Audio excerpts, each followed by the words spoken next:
The Dakota Territory in 1883 was no place for the faint of heart. Winter descended like a hungry predator, swallowing the landscape in white, turning the breath of man and beast alike into ghostly apparitions that vanished almost as quickly as they formed. In the remote Dustmere Valley, nestled between towering pines and jagged mountain ridges, the isolation was near complete when snow buried the narrow trails connecting it to the nearest settlement. It was in this frozen valley that Dr. Ethan Caldwell had chosen to disappear. The nightmare came as it always did, sudden and merciless. Ethan's hands, slick with blood, fumbling with bandages that soaked through too quickly. The young soldier's face growing paler by the second, lips moving in desperate prayer. "Doc, I can't feel my legs anymore." Then the light fading from the boy's eyes, his body going slack on the makeshift operating table. Another life Ethan couldn't save. He jerked awake with a strangled gasp, his heart hammering against his ribs. Sweat plastered his nightshirt to his skin, despite the cabin's bitter cold. The fire in the hearth had dwindled to embers, casting only the faintest glow across the rough wooden floor. Outside, the wind howled like a wounded animal, rattling the shutters with unrelenting fury. 5 years since the war, and still the dead haunted his sleep. Ethan fumbled for the bottle of whiskey beside his bed, uncorked it with trembling fingers, and took a long, burning pull. The liquor scorched a path down his throat, momentarily chasing away the chill that had settled in his bones. His gaze drifted to the small frame on his nightstand. Lily, his daughter, with her gap-toothed smile and eyes too wise for her 6 years. "I still couldn't save you," he whispered to the empty room. The clock on the mantel read just past midnight, hours until dawn, hours of darkness with nothing but memories for company. Ethan pulled his blanket tighter and contemplated stoking the fire when he heard it, faint but unmistakable. A knock at his door. He froze, certain his mind was playing tricks. Nobody traveled in weather like this, and he hadn't had visitors in months. The nearest neighbor was 15 miles away, and the trail to town would be impassable in this storm. The knock came again, weaker this time, barely audible above the wind's wail. Ethan reached for the rifle leaning against his bed frame, its familiar weight offering small comfort as he crossed the cabin. The floorboards creaked beneath his weight, protesting the disturbance after hours of stillness. A third knock, so faint it might have been the wind shifting a branch against the cabin. Ethan unbolted the door and pulled it open, the sudden gust of frigid air stealing his breath. Snow swirled around his ankles, dancing across the threshold like ghostly fingers reaching for warmth. Before him stood a woman, her copper skin made pale by cold and exhaustion. Dark hair whipped around her face, partially obscuring features that might have been beautiful had they not been contorted with desperation.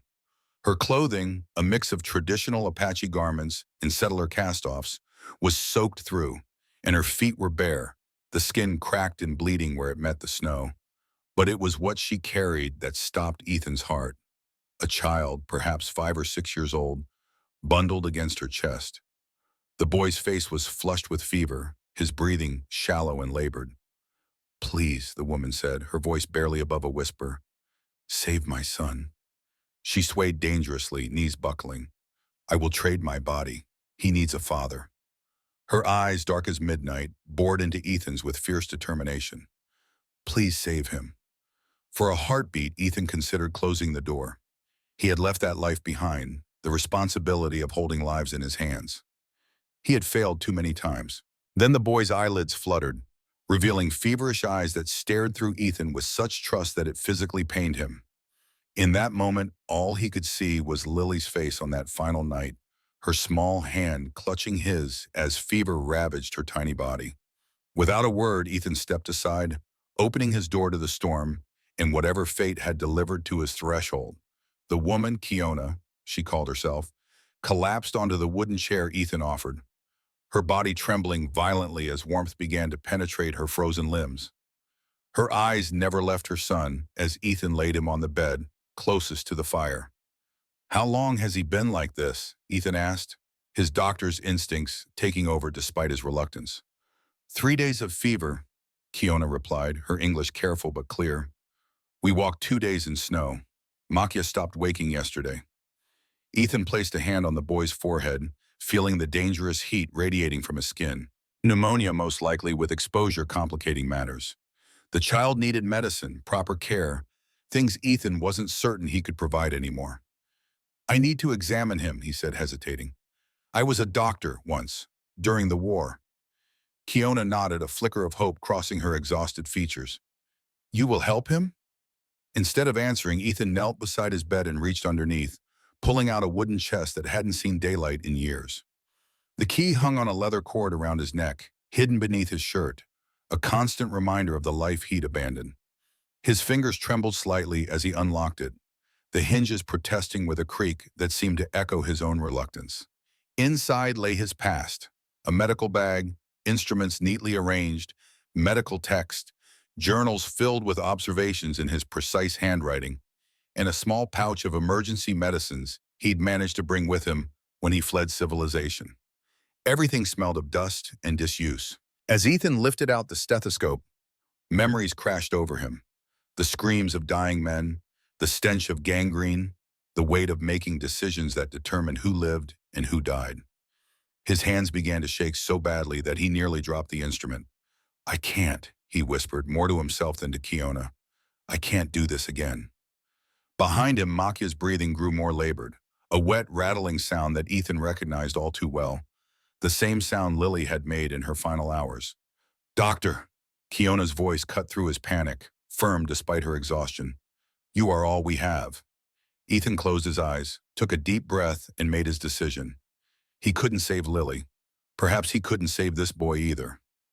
But he would try. For the next several hours, Ethan worked methodically, drawing on skills long unused but never forgotten. He listened to Makia's lungs, noting the fluid building there. He prepared a mustard plaster to ease the congestion and brewed willow bark tea for the fever. He spooned honey mixed with medicine between the boy's cracked lips, massaging his throat to encourage swallowing. All the while, Kiona sat silently in the corner, her dark eyes following Ethan's every move. She offered help when needed, but otherwise remained still, conserving her strength, a sentinel guarding her son. As dawn approached, Ethan peeled back Makia's shirt to apply another mustard plaster and froze at what he saw. The boy's chest and back were mottled with bruises in various stages of healing. A particularly vicious mark wrapped around his side, suggesting a broken rib. "These aren't from illness," Ethan said quietly, looking up at Kiona. Something dark and painful flickered across her face. "No. Who did this to him?" Kiona's gaze dropped to her hands, which had curled into tight fists in her lap. "Reese Baldwin," she said, the name falling from her lips like a curse. "White man who bought me after soldiers attacked our village. He is Makia's father." Ethan felt a cold weight settle in his stomach. Baldwin was a name he knew, one of the territory's wealthiest cattle barons, with political connections stretching all the way to Washington, a man whose word was law in these parts. Why would he hurt his own child, Ethan asked, though he suspected he already knew the answer. "Makia is half Apache," Kiona said simply. "Baldwin says he is dirty blood, keeps me as property, but hates the child. When Makia broke his favorite cup, he beat him with his belt. When fever came after, he said," her voice faltered, "he said perhaps it is better if the boy dies." Ethan looked down at Makia's small face, flushed with fever, but peaceful in unconsciousness. A child, just a child, punished for the circumstances of his birth. "So you ran?" Kiona nodded. "Baldwin was away. I took food, blanket, and ran. But storm came. We got lost." Her eyes, when they met Ethan's, held no apology, only fierce determination. "I would rather die in snow than watch my son beaten to death." Ethan said nothing more as he carefully applied the mustard plaster to Makia's chest, mindful of the bruises. The boy whimpered slightly, but didn't wake. Outside, the first gray light of dawn crept across the snow-laden valley. The storm had passed during the night, leaving behind an eerie stillness, broken only by the occasional crack of a snow-laden branch. Ethan slumped into a chair, bone-weary from the night's efforts. He couldn't remember the last time he had fought so hard to save a life. Not since Lily. "Rest," he told Kiona, who looked ready to collapse. "I'll watch over him." To his surprise, she shook her head. "I will watch. You sleep. You've been traveling for days. You need rest more than I do." I sleep when my son wakes, she said with quiet finality. Ethan was too exhausted to argue. He retreated to a pallet near the fire, falling into a dreamless sleep almost instantly. When he woke, the weak winter sun was high in the sky, streaming through frost-covered windows. The cabin smelled of pine and something savory cooking. Kiona was still sitting beside Makia, one hand gently stroking his hair. But the boy's eyes were open now, clear and alert, watching Ethan with cautious curiosity. His fever broke, Kiona said, a rare smile softening her features. You saved him. Ethan approached carefully, not wanting to frighten the child. Hello, Makia, he said gently. I'm Ethan. The boy regarded him silently, then whispered something to his mother in Apache. He asks if you are an angel, Kiona translated, amusement flickering in her eyes. I told him no, just a man who knows medicine. Makia studied Ethan a moment longer, then slowly extended a small hand toward him. Thank you, he said in careful English, the words clearly practiced. Something shifted in Ethan's chest as he took the tiny hand in his, a feeling he had thought long dead, buried alongside his daughter. He pushed it away, hardening his heart once more. You're welcome, he said, withdrawing his hand. When the weather clears, I'll take you both to town. There's a mission there that helps. No! The panic in Kiona's voice was unmistakable. Baldwin has men in town. They will find us. Take us back. You can't stay here, Ethan said, though even as he spoke the words, he wondered if they were true. This isn't a place for a woman and child. Where else can we go? Kiona asked simply. Ethan had no answer for that. The nearest settlement beyond Redemption Creek was over 100 miles away, an impossible journey in winter, especially with a child recovering from pneumonia. One night, he finally said, you can stay one more night. Tomorrow we'll figure something out. But as he spoke, fresh snow began to fall outside the window, fat flakes swirling lazily in the still air. By nightfall, another foot of snow blanketed the valley, with more coming down. The next morning brought no reprieve, nor did the day after. For a week, the snow fell steadily, trapping them all in the small cabin. Each night, Ethan told himself they would leave when the weather cleared.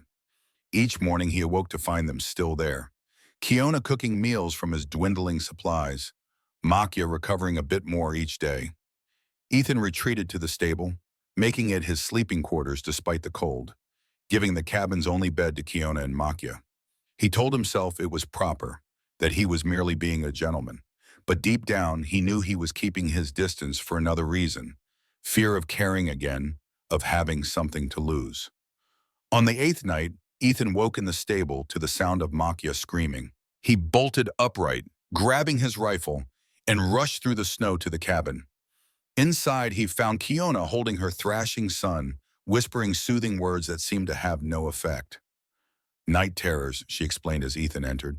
He has them since the beatings. Ethan set down his rifle and approached cautiously. Makia, he called softly, you're safe now. No one will hurt you here. The boy's eyes flew open, wild with fear. For a moment, he didn't seem to recognize where he was. Then his gaze settled on Ethan, and something shifted. Safe? He asked in a small voice. Safe, Ethan confirmed. To both adults' surprise, Makia wriggled free of his mother's grasp and launched himself at Ethan, small arms wrapping around his neck with desperate strength. Ethan froze, unsure how to respond, then awkwardly patted the boy's back. You're all right, he murmured. You're all right now.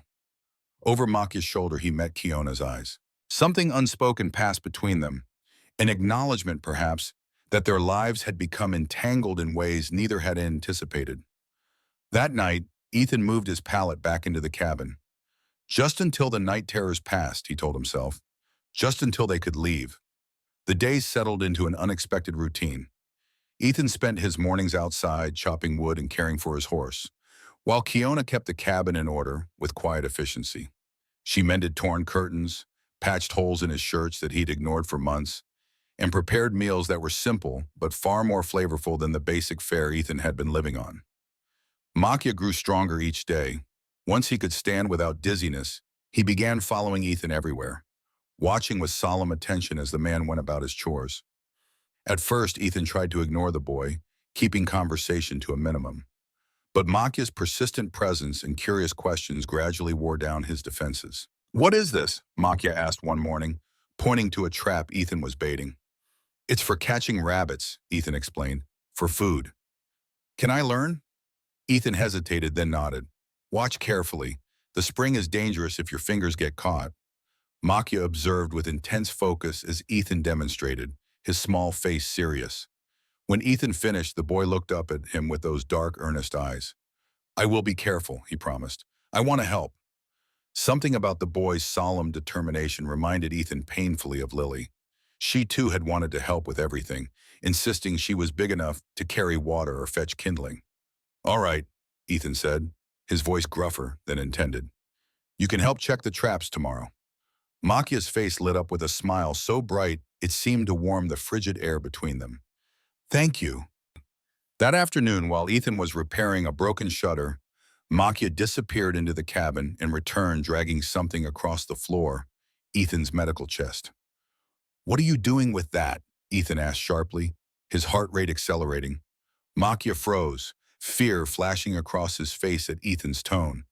It was a look Ethan recognized, the look of a child expecting punishment. He immediately regretted his harshness. "I'm not angry," he said, softening his voice. "I just want to know what you're doing." Makia pointed to the chest. "Pictures inside. I saw when you helped me." Ethan realized the boy must have glimpsed his anatomy textbooks when he was treating him. "Those are medical books for doctors to learn about the body." "Can I see?" Makia asked tentatively. After a moment's hesitation, Ethan nodded. He set aside his tools and knelt beside the chest, unlocking it with the key he still wore around his neck. Inside, beneath his instruments, lay several leather-bound volumes, his medical texts from university days and the more recent field manuals from his Army service. He selected the least graphic, a basic anatomy text, and opened it to illustrations of the skeletal system.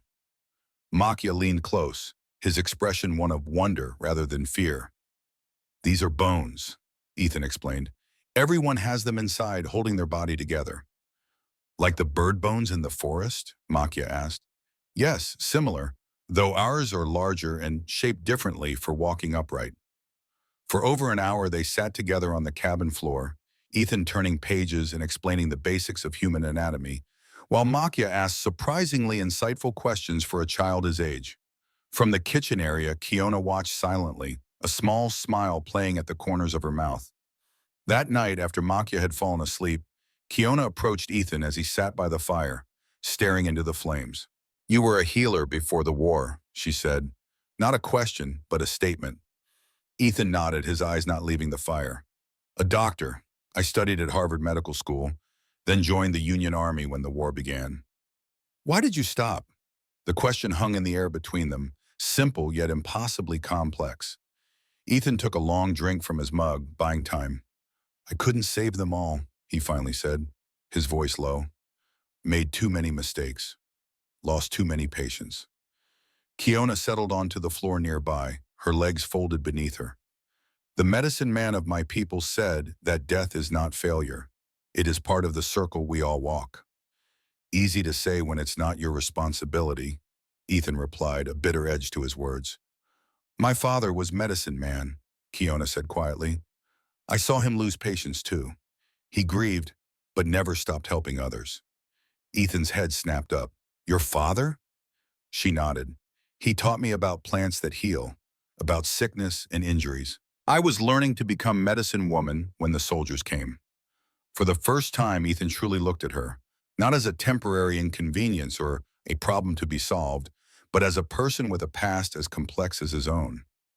Her posture was proud despite everything she'd endured, her eyes reflecting the firelight with quiet dignity.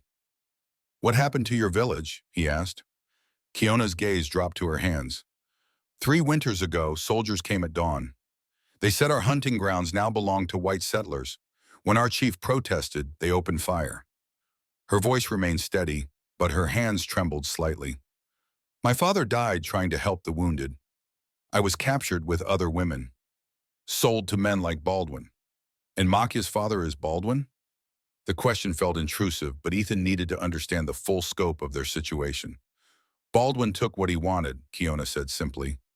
When I became pregnant, he kept me as house servant. Said the child might be useful someday to prove his power over savages. Her expression hardened. But Makia looks too much like me. Baldwin's wife hates him for it, and Baldwin began to beat him for smallest mistakes. Ethan felt sick.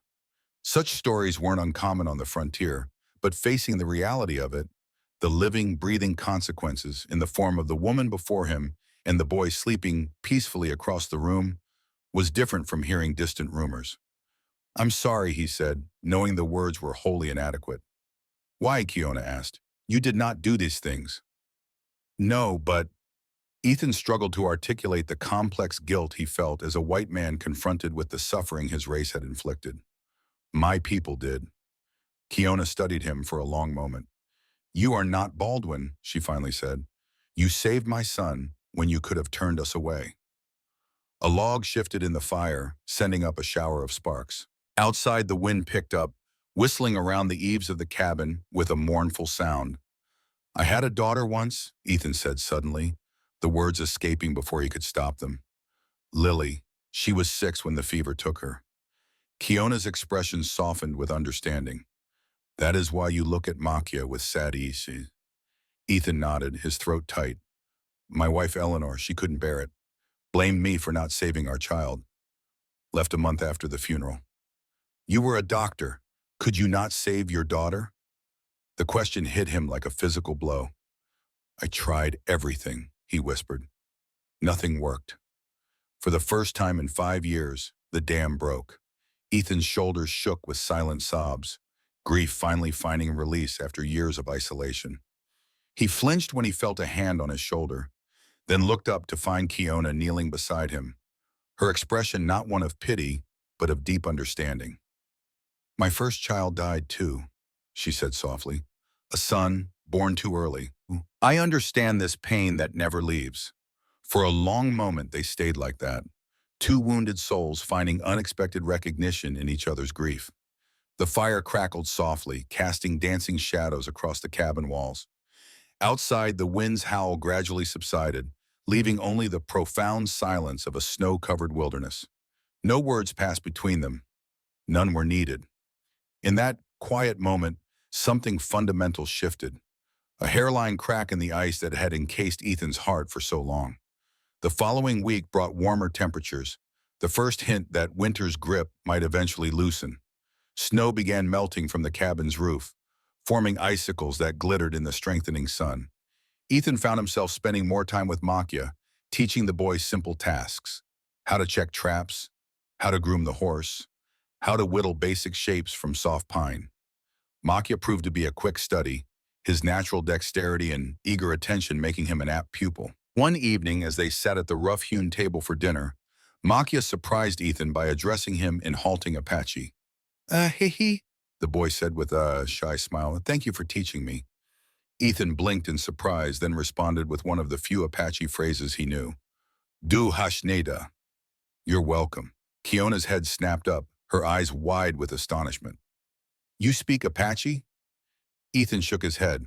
"Just a few words. I had an Apache scout in my unit during the war. Good man. Saved my life twice. He taught me some basics."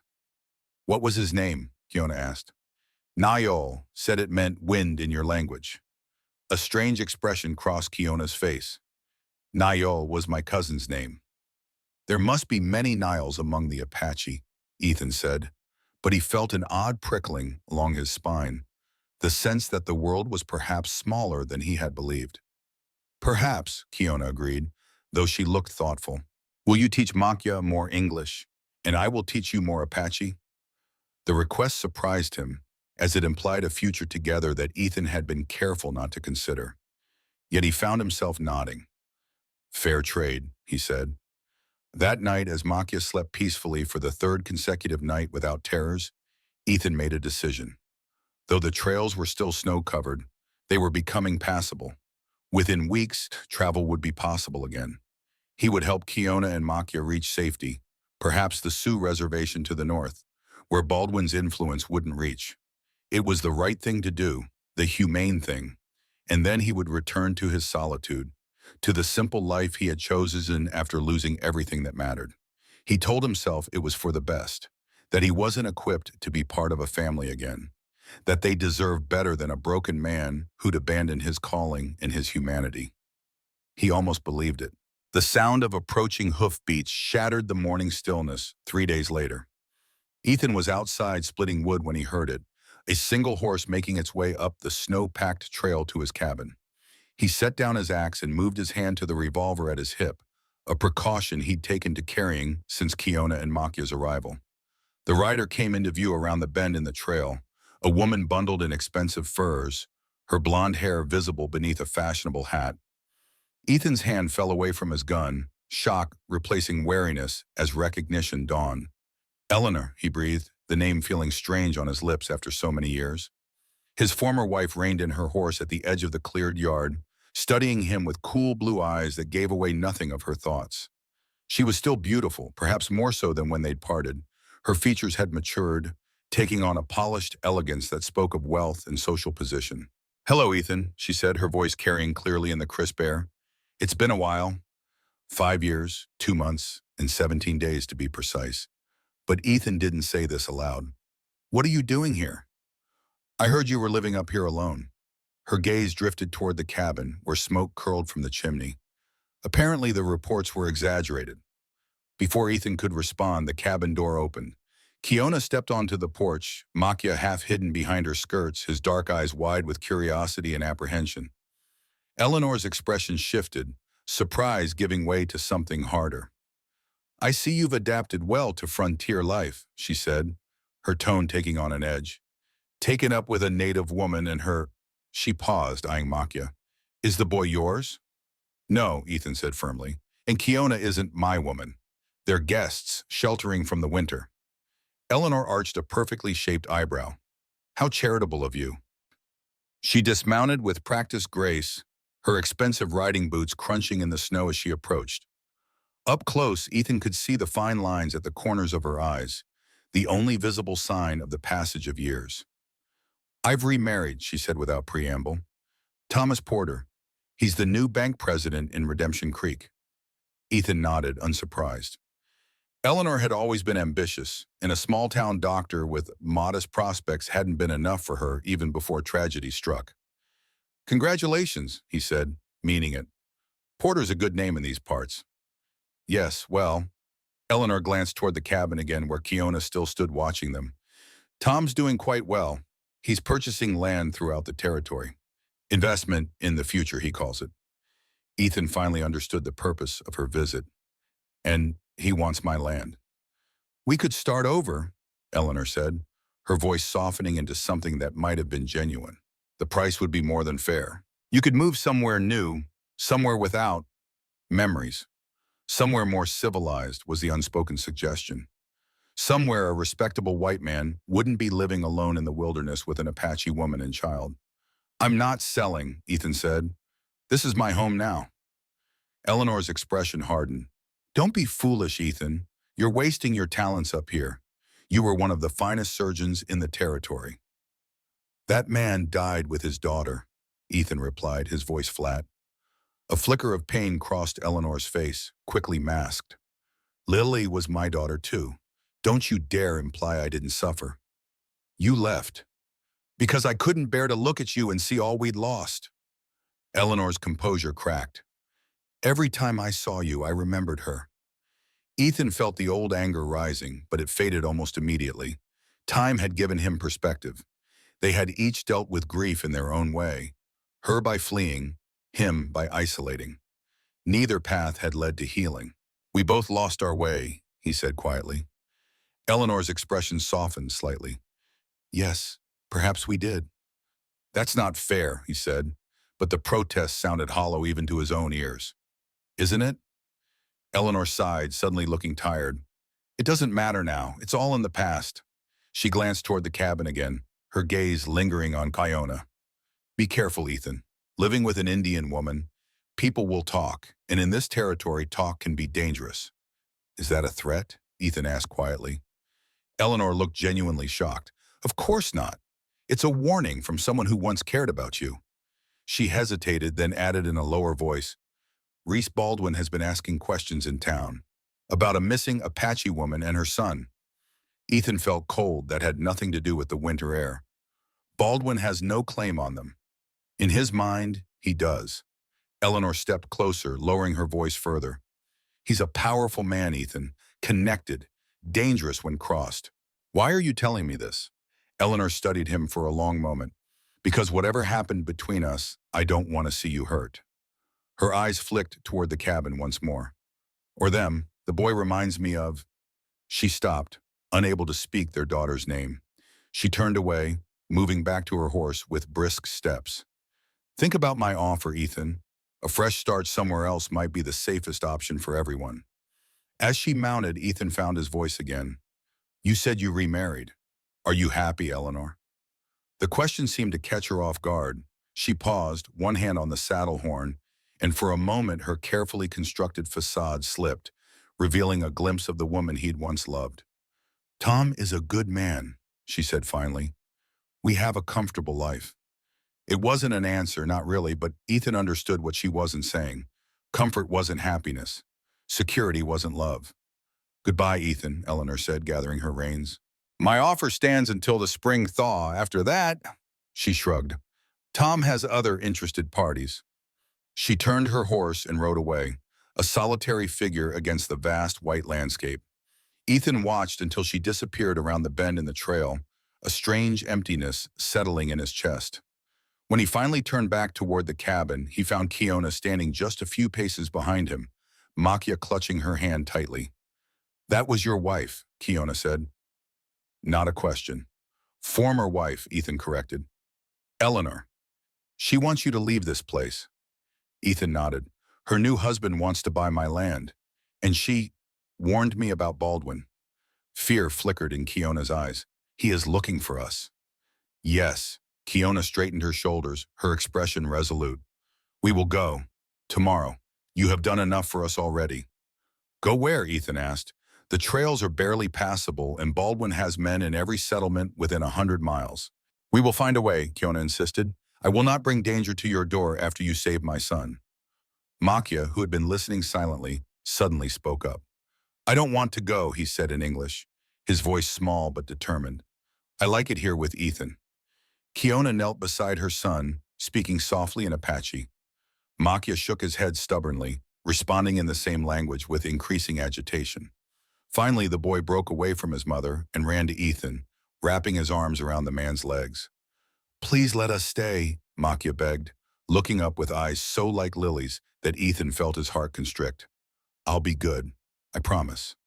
Ethan looked from the Maya to Kiona, who stood watching them with a complex mixture of emotions playing across her face. Fear, hope, resignation. Nobody's leaving tomorrow, he found himself saying. The trails aren't safe yet. We'll figure something out. Together. Relief washed over Kiona's features, though she quickly masked it. Thank you, she said quietly. That night, after Makia had fallen asleep, Ethan sat by the fire, turning over Eleanor's warning in his mind. Baldwin was looking for them. It was only a matter of time before he extended his search to the more remote homesteads. Kiona joined him, settling on the floor nearby with a piece of mending in her hands. For several minutes, they sat in companionable silence, the only sounds the crackling of the fire and the soft whisper of needle through fabric.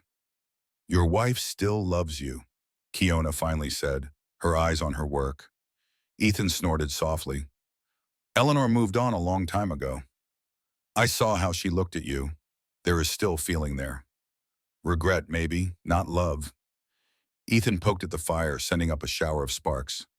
What we had, it died with Lily. Kiona set down her mending, her dark eyes reflecting the firelight as she studied him. You loved your daughter very much. More than my own life, Ethan said softly. She was everything good in this world. Smart, kind, always laughing. She wanted to be a doctor like her father. His throat tightened. I wasn't there when she first got sick, making my rounds in town. By the time I got home, the fever had already taken hold. You blame yourself, Kiona observed. Shouldn't I? I was a doctor who couldn't save his own child. Could any doctor have saved her? The question hung in the air between them, uncomfortable in its simplicity. Ethan had asked himself the same thing countless times over the years. I don't know, he admitted. The fever was aggressive. Nothing I tried, it seemed to help. Then how can you blame yourself? Kiona asked gently.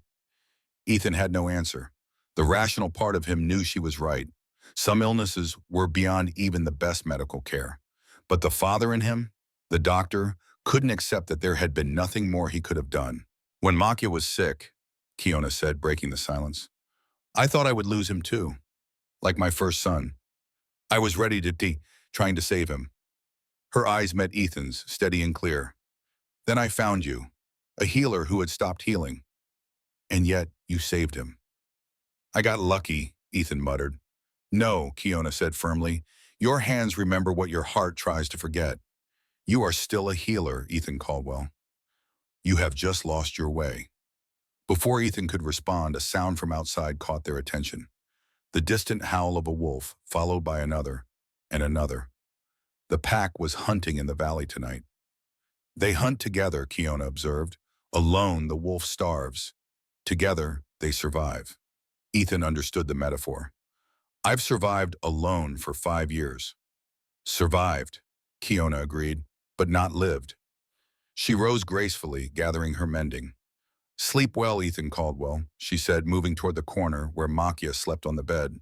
Ethan remained by the fire long after she had gone, staring into the flames as if they might contain answers to questions he hadn't even formulated yet. Outside, the wolves continued their hunting song, their voices rising and falling across the snow-covered valley like lonely spirits searching for home.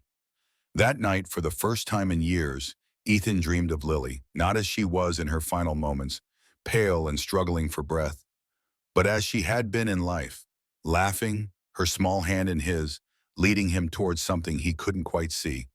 Hurry, Papa, she called. They're waiting for you. Ethan woke with tears on his cheeks and a strange lightness in his chest, as if something long frozen had begun, ever so slightly, to thaw. The weeks that followed Eleanor's visit brought subtle changes to the rhythm of life in Ethan's cabin.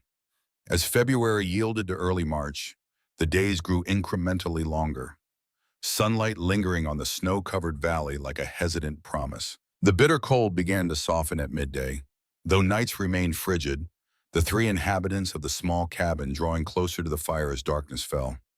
It was during these evenings that the walls Ethan had built around his heart began to develop hairline fractures. Makia had taken to sitting beside him after dinner, sometimes with one of Ethan's medical texts open between them, other times simply whittling wood with the small knife Ethan had given him. The boy rarely asked direct questions anymore, seeming to understand intuitively that silence often drew more from Ethan than words. One such evening, as Kiona cleaned the dinner dishes and Makia carefully carved what appeared to be a horse from a piece of pine, the boy suddenly looked up, his dark eyes serious. Were you afraid, he asked, when you had to cut people? During the war? The question caught Ethan off guard. He'd mentioned his time as an army surgeon only in passing, never discussing the details of battlefield medicine with the child. He glanced at Kiona, who paused in her work, listening. Yes, Ethan admitted after a moment. Every time. Makia considered this, his small fingers tracing the half-formed horse. But you did it anyway. I did. Because you wanted to help them? Ethan nodded, memory surfacing that he'd spent years trying to drown in whiskey and isolation. They were young men, not much more than boys, far from home and frightened. They needed someone to help them. Like you helped me, Makia said simply. Something twisted in Ethan's chest, pain, recognition, a strange sort of pride. I suppose so, Makia returned to his carving, seemingly satisfied with the answer. But Ethan remained unsettled, aware that Kiona was watching him with those perceptive eyes that seemed to see straight through his carefully constructed facade. Later, after Makia had fallen asleep, Kiona approached where Ethan sat cleaning his rifle by the fire. He admires you, she said quietly, nodding toward her sleeping son. Ethan kept his eyes on his work. He shouldn't. I'm not a man to look up to. Why do you say this? There was no judgment in her tone, only genuine curiosity. Ethan set down the rifle, finally meeting her gaze. Because I ran away. After Lily died, after Eleanor left, I couldn't face it anymore. The responsibility of holding lives in my hands. He flexed his fingers unconsciously. Do you know how many men died under my care during the war? How many I couldn't save? Do you know how many you did save? Kiona countered. The question silenced him. In all his years of self-recrimination, he'd never bothered to count those who had survived, only those who had been lost. You saved my son, Kiona continued, her voice soft but firm. For this alone, he is right to admire you. Perhaps healing is not about saving every life, but about offering what skill you have when needed most. She moved away, leaving Ethan with a perspective he had never considered, that his worth as a healer wasn't measured by those he couldn't save, but by those he could. The thought followed him into restless dreams. The next day brought the first true thaw of the season. By mid-morning, water dripped steadily from the cabin's roof, and patches of earth began to emerge through the thinning snow. Ethan decided it was time to check his more distant trap lines, unused since the heavy snows began. Can I come? Makia asked eagerly as Ethan pulled on his coat. Ethan hesitated. The trail would be sloppy with melting snow, and some stretches might be treacherous. But the boy had been cooped up for weeks, and fresh air would do him good. If your mother says it's all right, he replied. To his surprise, Kiona nodded without protest. Take the medicine pouch, she told Makia, handing him a small leather bag that hung from a cord. For protection. The boy slipped the cord around his neck, tucking the pouch beneath his shirt with reverence. Ethan raised an eyebrow but said nothing. He'd long since learned that questioning native beliefs was both disrespectful and futile. They set out shortly after, Makia practically bouncing with excitement despite the difficult walking. The trail wound through stands of pine and across small meadows, now a patchwork of white snow and brown earth. Ethan moved slowly, conscious of the boy's shorter legs and still recovering strength. Look, Makia exclaimed, pointing to fresh tracks in the mud. Deer passed here. Ethan knelt to examine the prints. Good eye. A doe and probably a yearling from the size of the smaller tracks. Can you teach me to hunt deer? Makia asked, his expression eager. That's a skill that takes years to master, Ethan replied, straightening. But yes, I could teach you the basics when you're a bit older. Makia nodded solemnly, as if receiving a sacred promise. They continued on, the boy now scanning the ground intently for more signs of wildlife. His natural awareness of his surroundings impressed Ethan. City-born children rarely develop such observation skills. They had been walking for nearly an hour when they reached a bend in the trail that overlooked a small, sheltered meadow. Ethan had placed snares there in the early winter, hoping to catch rabbits attracted to the protected space. Stay here, he instructed Makia, pointing to a fallen log. I'll check the traps. He made his way down the slope carefully, the ground slick with melting snow. The first two snares were empty, but the third had caught a large snowshoe hare, its white winter coat beginning to show patches of brown with the changing season. Ethan dispatched it quickly and humanely, then secured it to his belt. As he turned to check the final snare, a strange prickling sensation traveled up his spine, the feeling of being watched. He scanned the tree line warily, one hand moving to the pistol at his hip. Nothing moved among the dark pines, yet the sensation persisted. Years of battlefield experience had taught him to trust such instincts. Makia, he called, keeping his voice casual. Come down here and I'll show you how to reset a snare. The boy scrambled down the slope, slipping once but catching himself. Ethan positioned himself between Makia and the trees, his senses still on high alert. Is that our dinner? Makia asked, pointing to the hare. If your mother knows how to cook it properly, Ethan replied, forcing a light tone while his eyes continued to search the tree line. She makes good rabbit stew, Makia said confidently, with herbs from her medicine bag. Ethan knelt, pretending to show Makia how to reset the snare, but keeping his body angled to shield the boy. Your mother's medicine bag, is it like yours? Makia nodded, but bigger, has special plants. She says her father taught her which ones heal, which ones are for other things. He lowered his voice to a conspiratorial whisper. Some are secret, only for medicine people to know. Ethan was about to ask more when a twig snapped in the forest behind them. He whirled, drawing his pistol in one fluid motion. A massive figure emerged from the trees, a native man taller than Ethan by several inches, with broad shoulders and hard, assessing eyes. He wore a mixture of traditional clothing and settler cast-offs, with a Winchester rifle held non-threateningly across his body. Behind him, two more Apache men appeared, similarly armed but maintaining a respectful distance. "Makia," Ethan said quietly, "go back up to the trail." But Makia didn't move. Instead, his face lit up with recognition. "Dakota!" he exclaimed, rushing forward before Ethan could stop him. The tall Apache, Dakota, set aside his rifle and knelt to receive the boy, who threw his arms around the man's neck in a familiar embrace. "Shiazi," Dakota murmured, the Apache word for my son or my little one. He held Makia at arm's length, examining him with obvious relief. "You are well?" Makia nodded enthusiastically. "Ethan made me better. He's a medicine man too." Dakota's dark gaze shifted to Ethan, who still held his pistol, though he'd lowered it slightly. "You are the one who shelters my sister and nephew," Dakota said in perfect unaccented English. "Word travels, even in winter." "Your sister?" Ethan's mind raced, connecting pieces. "You're Keona's brother." Dakota nodded once. "I am, and I have been searching for her since Baldwin's men reported her missing." His expression revealed nothing of his thoughts. Some said she died in the snow with her son. Others said a white man had taken them. Ethan holstered his pistol slowly. "Keona came to my door in a snowstorm. The boy was sick. I helped them, that's all." "That's not all," Dakota replied, his gaze penetrating. "You could have turned them away. Many would have."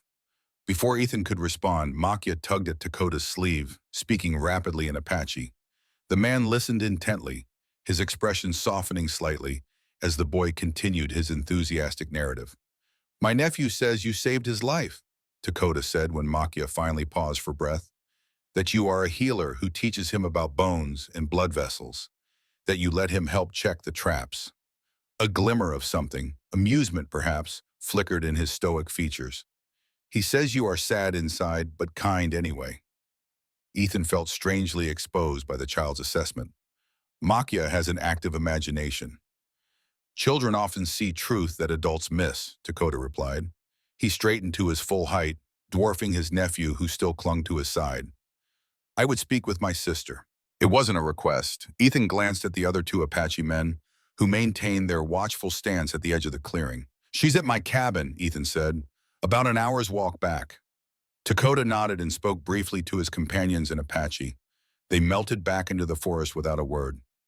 "They will bring our horses," Dakota explained, seeing Ethan's questioning look. "We will walk with you." The journey back was tense, at least for Ethan. Makia chattered happily to his uncle, switching between English and Apache with the ease of a child navigating two worlds. Dakota listened attentively, occasionally asking questions that revealed a genuine interest in his nephew's well-being. Ethan walked slightly ahead, his mind churning with implications. Keona had never mentioned a brother searching for her.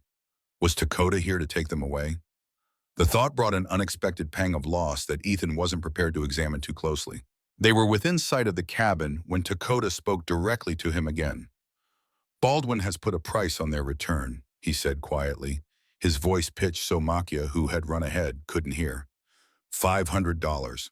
A fortune in these parts. Ethan's jaw tightened. "They're not property to be bought and sold." "You and I know this," Dakota agreed. "But Baldwin has friends in territorial government. Papers claiming Keona as an indentured servant. In the eyes of white law, she belongs to him." "And Makia?" Ethan asked, anger simmering beneath his controlled tone.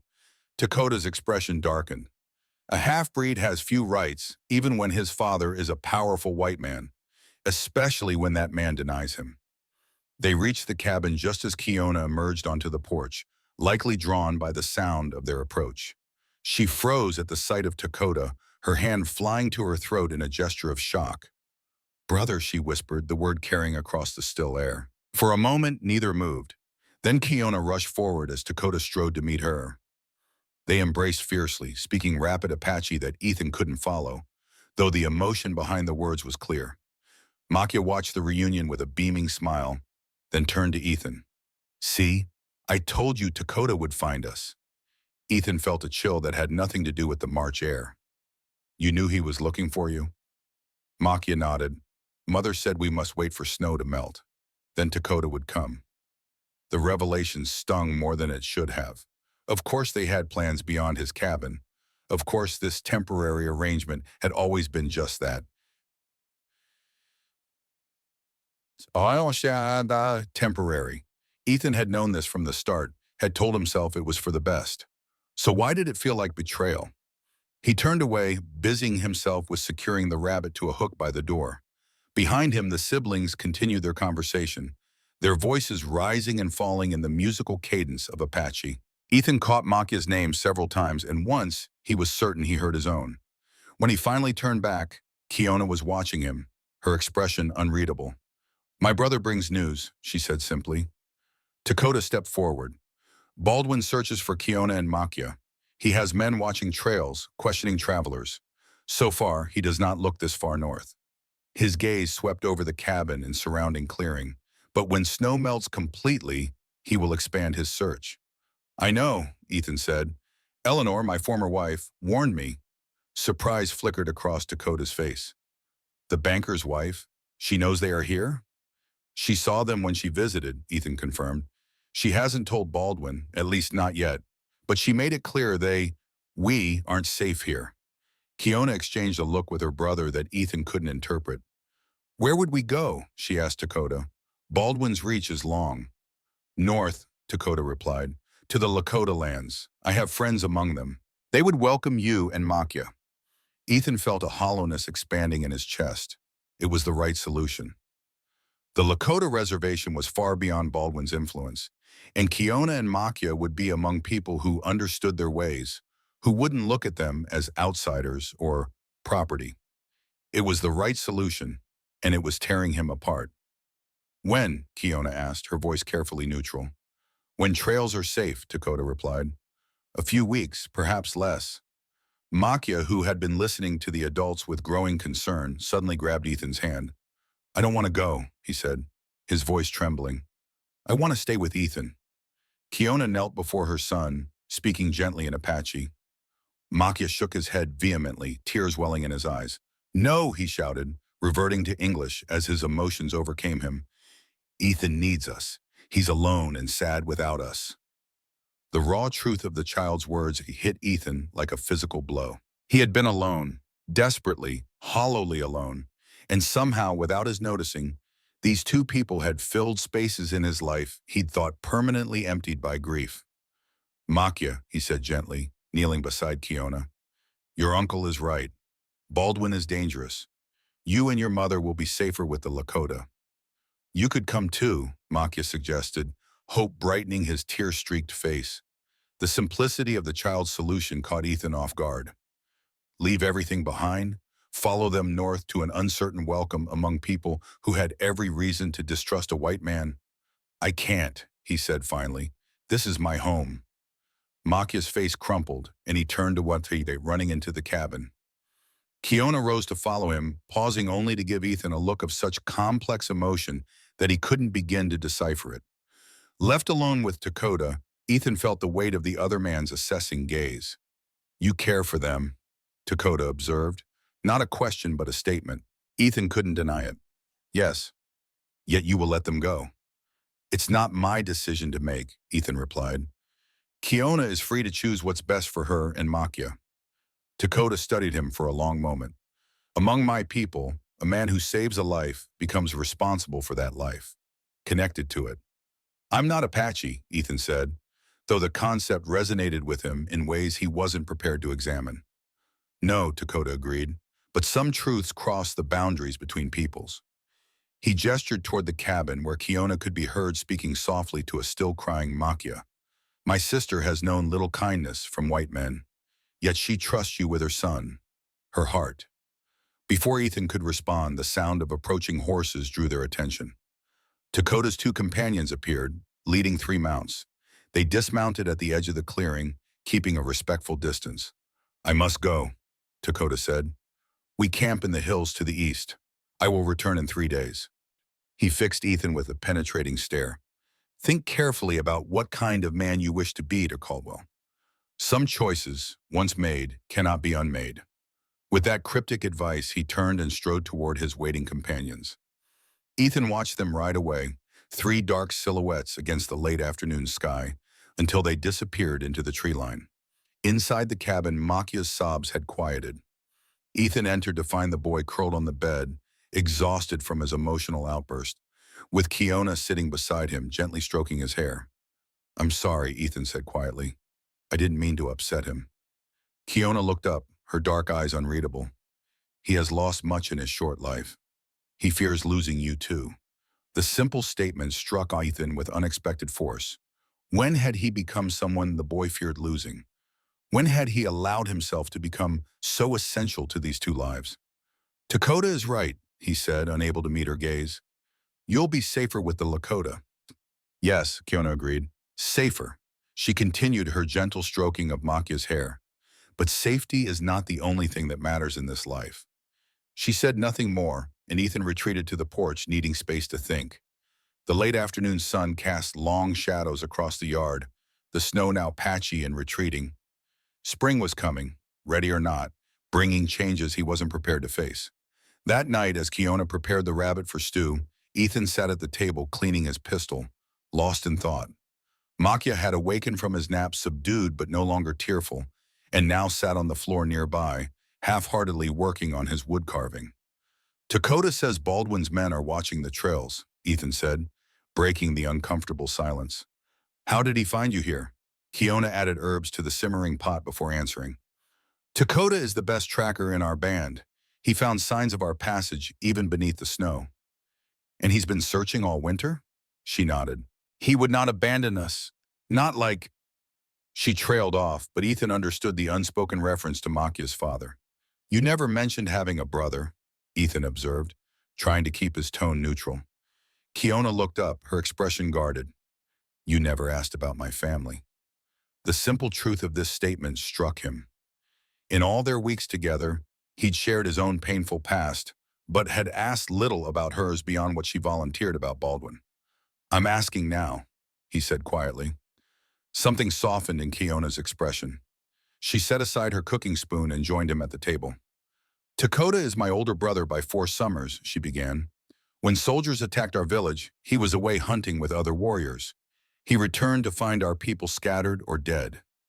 Her voice remained steady, but her hands twisted together on the table's rough surface. "He has been searching for survivors ever since, gathering what remains of our band." "And now he's found you," Ethan said, the hollow feeling returning to his chest. "Yes." Kiona's gaze dropped to her hands. "He offers protection I cannot refuse for my son's sake. Baldwin would never stop hunting us." "I understand," Ethan said, and he did. It was the rational choice, the only choice that made sense. Makia approached the table, his carving clutched in small hands. "I made this for you," he said, offering the wooden figure to Ethan. It was a horse, crude but recognizable, carved with surprising skill for a child his age. Ethan accepted it carefully, turning it in his hands to admire the details. "It's very good," he said with genuine appreciation. "Thank you, Makia." The boy beamed, momentarily forgetting his earlier distress. "It's your horse, Thunder, so you won't forget us when we're gone." The innocent statement landed like a blow. Ethan swallowed hard, struggling to maintain his composure. "I wouldn't forget you anyway," he managed to say. Makia studied him with those two perceptive eyes. "Promise?" "I promise." Ethan set the carving on the table, giving it a place of honor. "No one could forget you, Makia." Satisfied with this answer, the boy returned to his spot by the fire, the crisis apparently resolved in his mind. But Ethan caught Kiona watching him, her expression thoughtful. Later, after Makia had fallen asleep, Ethan stepped outside to check on the horses. The night was clear, stars scattered across the vast Montana sky like diamond dust. The air held the sharp edge of winter, but beneath it lay the subtle promise of spring, earth awakening, life returning. He was securing the stable door when he sensed rather than heard Kiona's approach. She moved silently, a skill born of her Apache upbringing. "You are troubled," she said, coming to stand beside him. Ethan didn't bother denying it. "I've grown used to having you both here," he admitted. "It will be quiet when you're gone." "Is quiet what you want?" Kiona asked, her voice soft in the darkness. Ethan turned to face her. In the starlight, her features were shadowed, but her presence was solid and real, more real than anything had felt to him in years. "I thought it was," he said honestly. "I came here to be alone, to escape. Everything. Memories, responsibilities, the constant reminder of my failures. And now?" The question hung between them, weighted with implications neither had voiced. "Now I'm not sure," Ethan confessed. "These past weeks, with you and Makia, I've remembered what it's like to care about someone, to have a purpose beyond just surviving."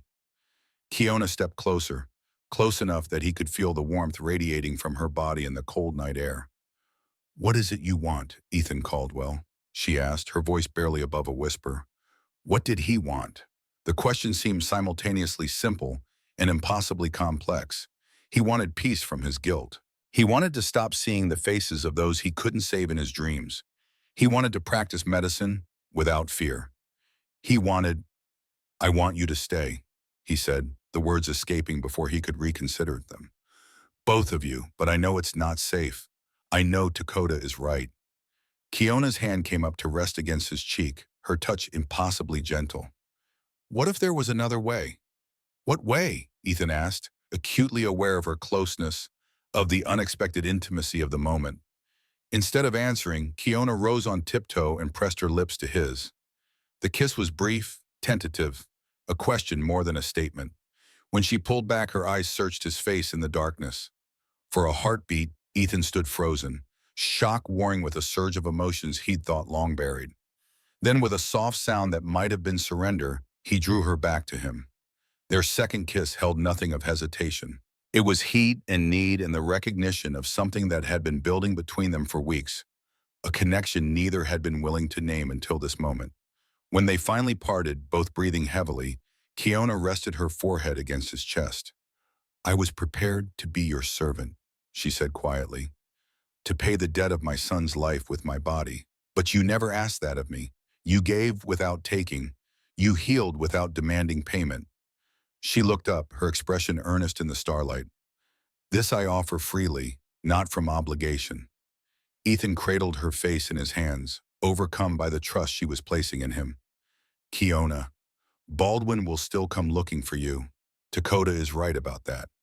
"Yes," she agreed, "but perhaps we can face him together, rather than running forever." The proposition was dangerous, possibly foolhardy. Baldwin was powerful, connected, accustomed to getting what he wanted. Standing against him could mean risking everything. Yet looking into Kiona's eyes, Ethan found himself considering possibilities he would have dismissed as impossible just weeks ago. "It won't be easy," he warned. A small smile curved Kiona's lips. "Few worthwhile things are." They returned to the cabin hand in hand, moving quietly so as not to wake Makia. The single room suddenly seemed smaller, more intimate, charged with unspoken potential. Ethan hesitated, uncertain of how to proceed, but Kiona led him to his pallet by the fire with quiet confidence. When she began to unlace her dress, he gently caught her hands. "We don't have to," he began. "I know," she interrupted. "This is my choice." In the flickering firelight, they came together with a tenderness that surprised them both. Years of loneliness and pain melted away beneath touches that grew increasingly urgent, increasingly sure. They moved together as if they'd known each other's bodies for years rather than hours, finding in their union a healing neither had thought possible. Afterward, as Kiona lay nestled against his side, Ethan felt an unfamiliar peace settle over him. The ghost that had haunted his dreams seemed to have retreated, at least for the moment, driven back by the warmth of human connection. "Dakota returns in 3 days, Kiona murmured, her breath warm against his skin. "What will you tell him?" Ethan tightened his arm around her. "That I won't let you face Baldwin alone. That if you choose to stay, I'll stand with you, whatever comes."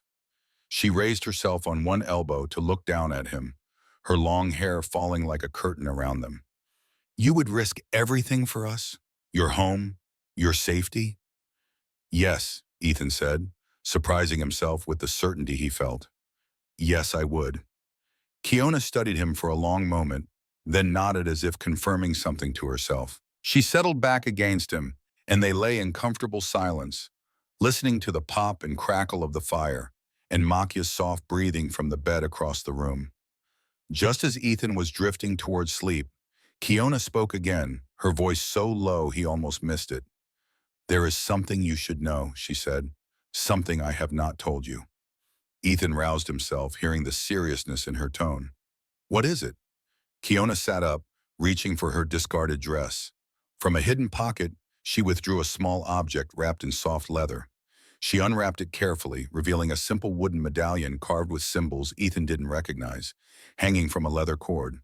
"This belonged to my father, the medicine man of our band," she said, holding it so the firelight illuminated the carvings. "It marks the wearer as a keeper of sacred knowledge." "Your father's legacy," Ethan murmured, understanding its significance. Kiona nodded. "When he died, this should have gone to another medicine man, but there was no one left." She met Ethan's gaze directly. "My father began teaching me the healing ways when I was a child. It is not common for women to become medicine people, but he saw the gift in me." She turned slightly, pulling down the collar of her dress to reveal a small tattoo on her shoulder blade, an intricate pattern of symbols similar to those on the medallion. "This marks me as a healer," she explained, "the last of my band's medicine people. Baldwin never saw it. I kept it hidden. If he had known what it meant, he would have used me differently, or killed me for practicing savage magic." Ethan gently touched the tattoo, feeling the slightly raised skin beneath his fingertips. "You're a healer, like me." "Different," Kiona corrected. "But yes, I know plants, prayers, the old ways of healing body and spirit. I have been using this knowledge to help Makia recover his strength." "That's why you added herbs to the medicines I gave him," Ethan realized. Kiona nodded. "Our ways together are stronger than either alone." "Why tell me this now?" Ethan asked, sensing there was more to the revelation than simple disclosure. Kiona carefully rewrapped the medallion and returned it to its hiding place. "Because Baldwin seeks me not just as property, but for what I know. One of his men fell ill while I was there, a fever no white doctor could cure. I used my knowledge to save him, and Baldwin saw." Her expression darkened with memory. "After that, he watched me closely, made me treat his ranch hands when they were injured. He spoke of touring me to wealthy men with ailments their doctors couldn't heal." "He wanted to profit from your knowledge," Ethan said, disgust evident in his tone. "Yes, and he will not give up easily now that he has lost both me and what I know." She met Ethan's gaze steadily. "If you stand with us, you must understand the risk is greater than you might have thought." The revelation should have made Ethan reconsider, should have reinforced the logic of Dakota's plan to take them north to safety. Instead, he found his resolve strengthening. "All the more reason not to face him alone," he said firmly. Kiona's expression softened with something like wonder. "You are not like other white men I have known, Ethan Caldwell." "I'll take that as a compliment," he replied, drawing her back into his arms. They slept entwined before the fire, two healers from different worlds finding common ground in their shared humanity.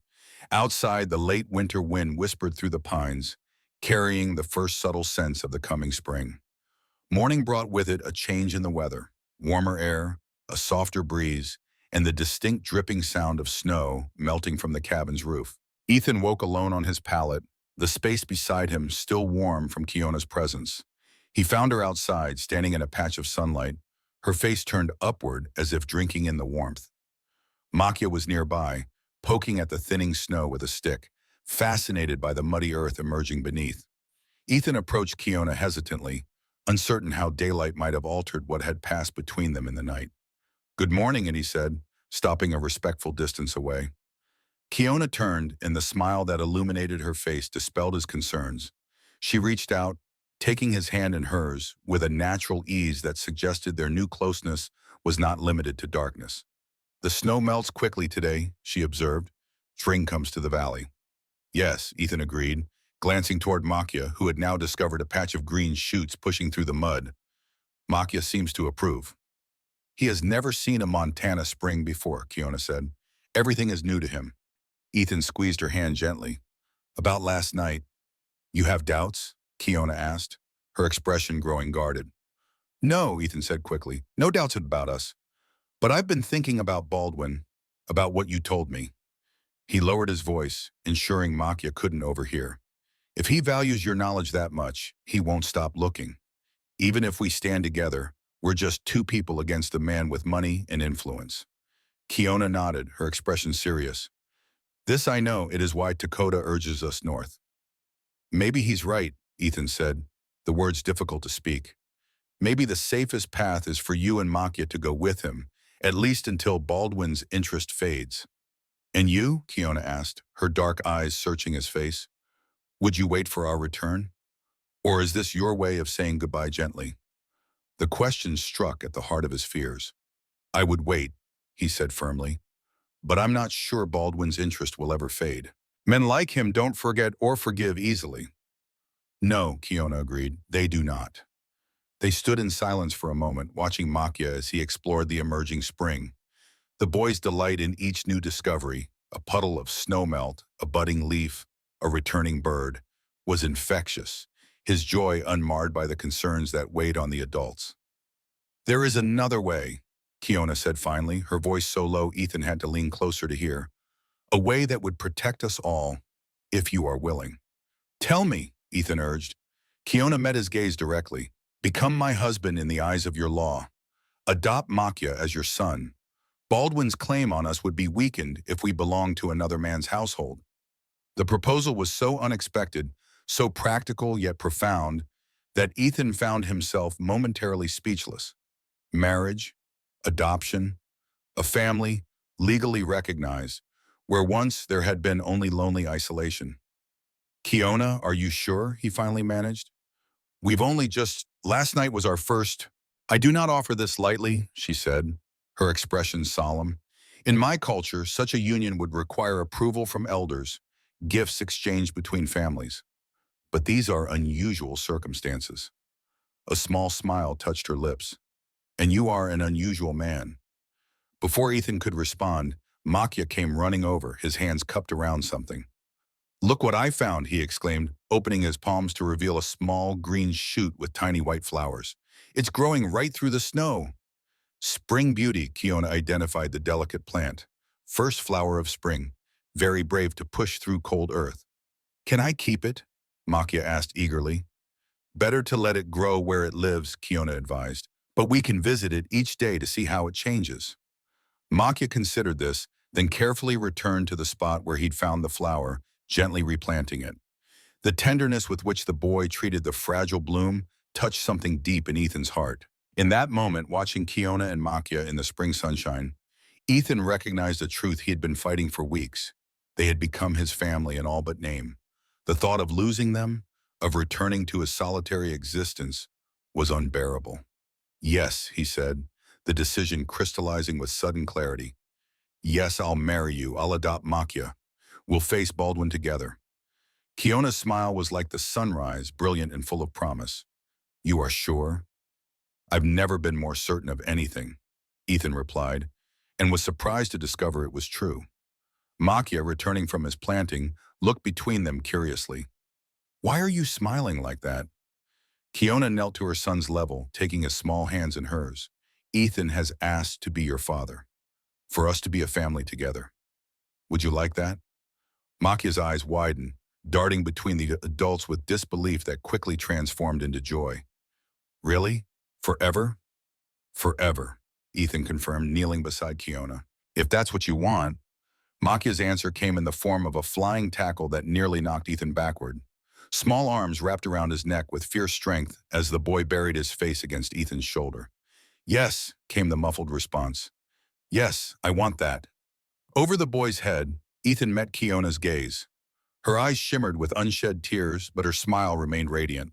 In that moment, surrounded by melting snow and the first tentative signs of spring, Ethan felt something within him shift and settle, a long, frozen part of his soul beginning at last to thaw. The day before Dakota's expected return, Ethan rode to Redemption Creek for supplies. In town, he sensed a subtle shift in the atmosphere. Shopkeepers who'd always been cordial now seemed guarded, while strangers, men with the hard eyes and worn holsters of hired guns, watched his movements from the shadows of the saloon. At the general store, the proprietor leaned across the counter as he wrapped Ethan's purchases. Baldwin's been asking questions, he murmured, eyes darting nervously, offering money for information. $200 to anyone who spots that Apache woman. Appreciate the warning, Ethan replied, keeping his voice steady despite the chill creeping up his spine. There's more, the man continued, lowering his voice further. His lawyer's been filing papers, claiming you kidnapped his legal property. Judge Webster was sympathetic, but thankfully the sheriff intervened. On the trail home, Ethan spotted fresh hoof prints diverging toward the hills that overlooked his homestead. Scouting carefully, he found evidence of an abandoned observation post, cigarette stubs, boot prints, and a half-buried whiskey bottle with Baldwin's ranch brand etched into the cork. They were being watched. That night, as Kiona and Makia slept, Ethan checked and rechecked his weapons, placing them strategically around the cabin. Baldwin was not a man who yielded easily to obstacles. His wealth had always purchased whatever he desired, whether land, loyalty, or human beings. The calm before this particular storm felt ominous in ways Ethan couldn't fully articulate, even to himself. The storm, when it came 3 days later, arrived without warning. Not a spring shower or late winter snowfall, but a tempest of a different kind entirely. Ethan was in the stable, tending to a minor cut on Thunder's foreleg, when he heard the approach of multiple horses.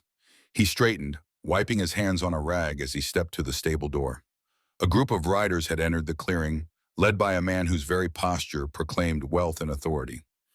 Even at a distance, Ethan recognized the silver-handled pistols on his hips and the tailored coat that set him apart from his rougher companions. Reese Baldwin had found them. Behind him rode 5 men, ranch hands or hired guns. Ethan couldn't be sure. Their expressions ranged from bored to actively hostile as they surveyed the small homestead.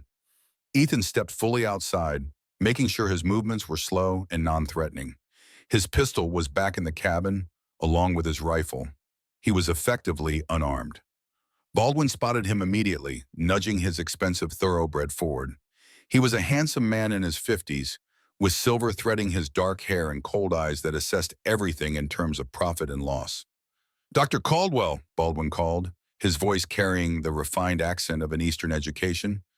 "I believe you have something that belongs to me." From the corner of his eye, Ethan saw Kiona appear in the cabin doorway. Makia clutched protectively behind her skirts. His heart sank. He had hoped to handle this confrontation without them present. "Mr. Baldwin," Ethan replied, keeping his tone civil despite the rage building in his chest. "This is private property. I don't recall inviting you here." Baldwin smiled, though the expression never reached his eyes. "Forgive the intrusion. I'm simply retrieving stolen property." His gaze shifted to Kiona. "Ah, there she is, and the boy too. How convenient." Ethan moved to position himself between Baldwin and the cabin. "Kiona and Makia aren't property. They're free people under my protection." A ripple of amusement passed through Baldwin's men. Their employer merely raised an eyebrow. "Your protection?" he repeated, the word dripping with disdain. "An interesting choice of words, Doctor. Tell me, does that protection extend to harboring runaways? To theft of what's legally mine?"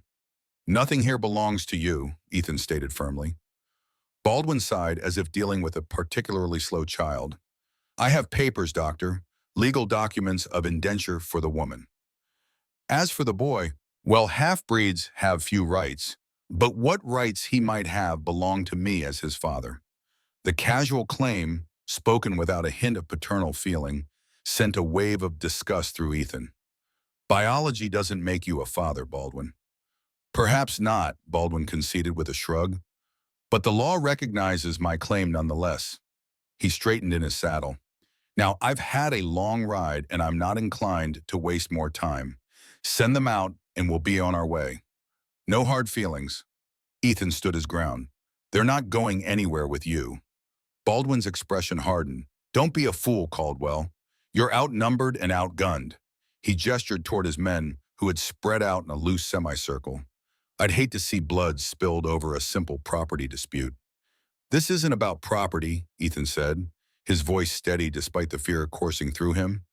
"This is about people, human beings you've abused and terrorized." A flash of genuine anger crossed Baldwin's face. "Be careful with your accusations, Doctor. I'm a respected businessman in this territory." "You beat a child," Ethan shot back. "Your own son, left marks on him that still haven't fully healed. What kind of man does that?" The kind who disciplines his property as he sees fit, Baldwin replied coldly. The Apache wench has filled your head with wheeze, I see. From the cabin doorway, Kiona spoke for the first time, her voice clear and unafraid. I have told no lies. You beat my son until he bled. You threatened worse if I did not obey. Baldwin's attention shifted to her, his expression darkening. You forget your place, woman. Your gratitude for the food and shelter I provided should be— Gratitude? Kiona interrupted, a dangerous fire in her eyes. For being taken from my people? For being used as you pleased? For watching my son treated like an animal? Baldwin's hand moved to one of his silver-handled pistols. Enough of this. You're coming with me. Both of you. Now. Ethan tensed, acutely aware he had no weapon within reach. Baldwin, think about what you're doing. This isn't worth killing over. On that, we disagree, Baldwin replied, drawing his pistol with practiced ease. Step aside, Doctor. Final warning. The tension stretched like a bowstring pulled too tight, ready to snap at any moment.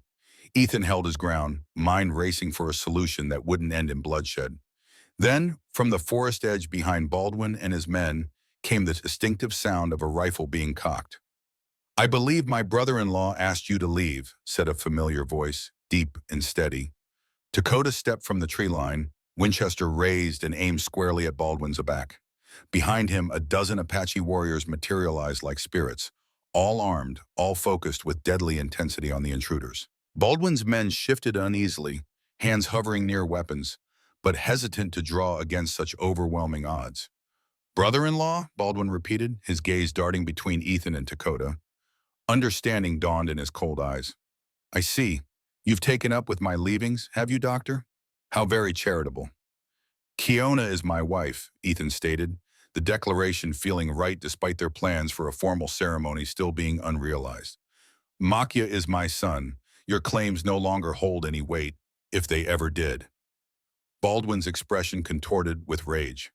This isn't over, Caldwell. Not by a long shot.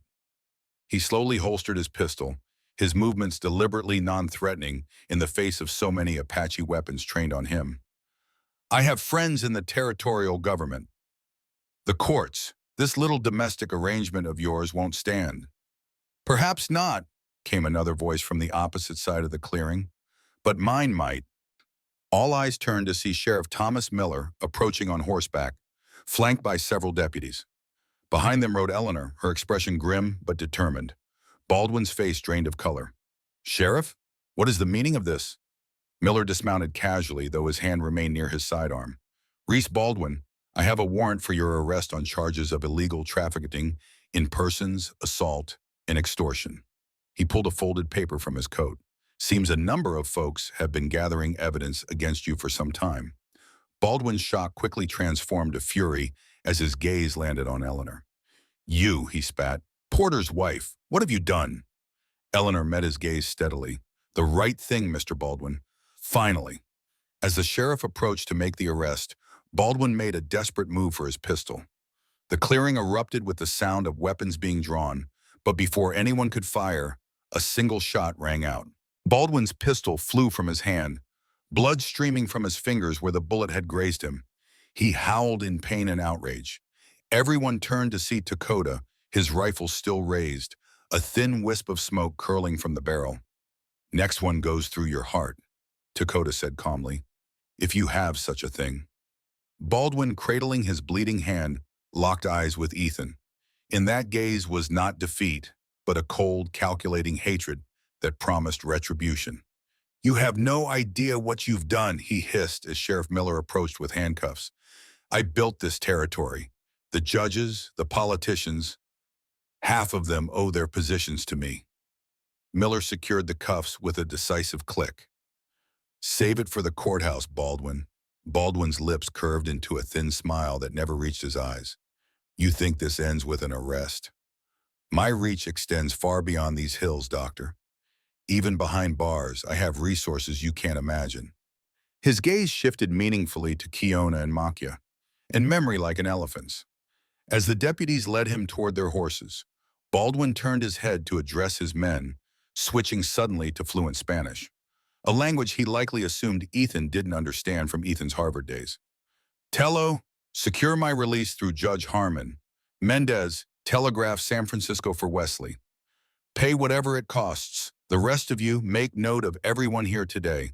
Their names, their faces. There will be a reckoning. One of Miller's deputies, a young man who'd grown up along the border, stiffened at the words. He exchanged a worried glance with the sheriff, confirming Ethan's suspicions. Baldwin's threats were far from empty.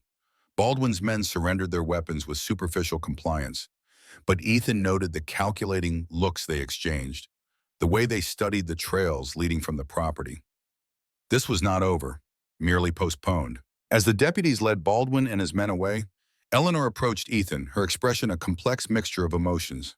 I tried to warn you, she said quietly. I hoped you'd take Kiona and the boy away before Baldwin found you. You knew he was coming today?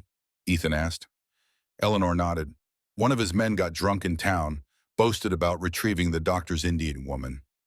I came as quickly as I could, but I see I wasn't needed after all. Her gaze shifted to where Dakota stood with his warriors, then back to Ethan. You found a new family, it seems.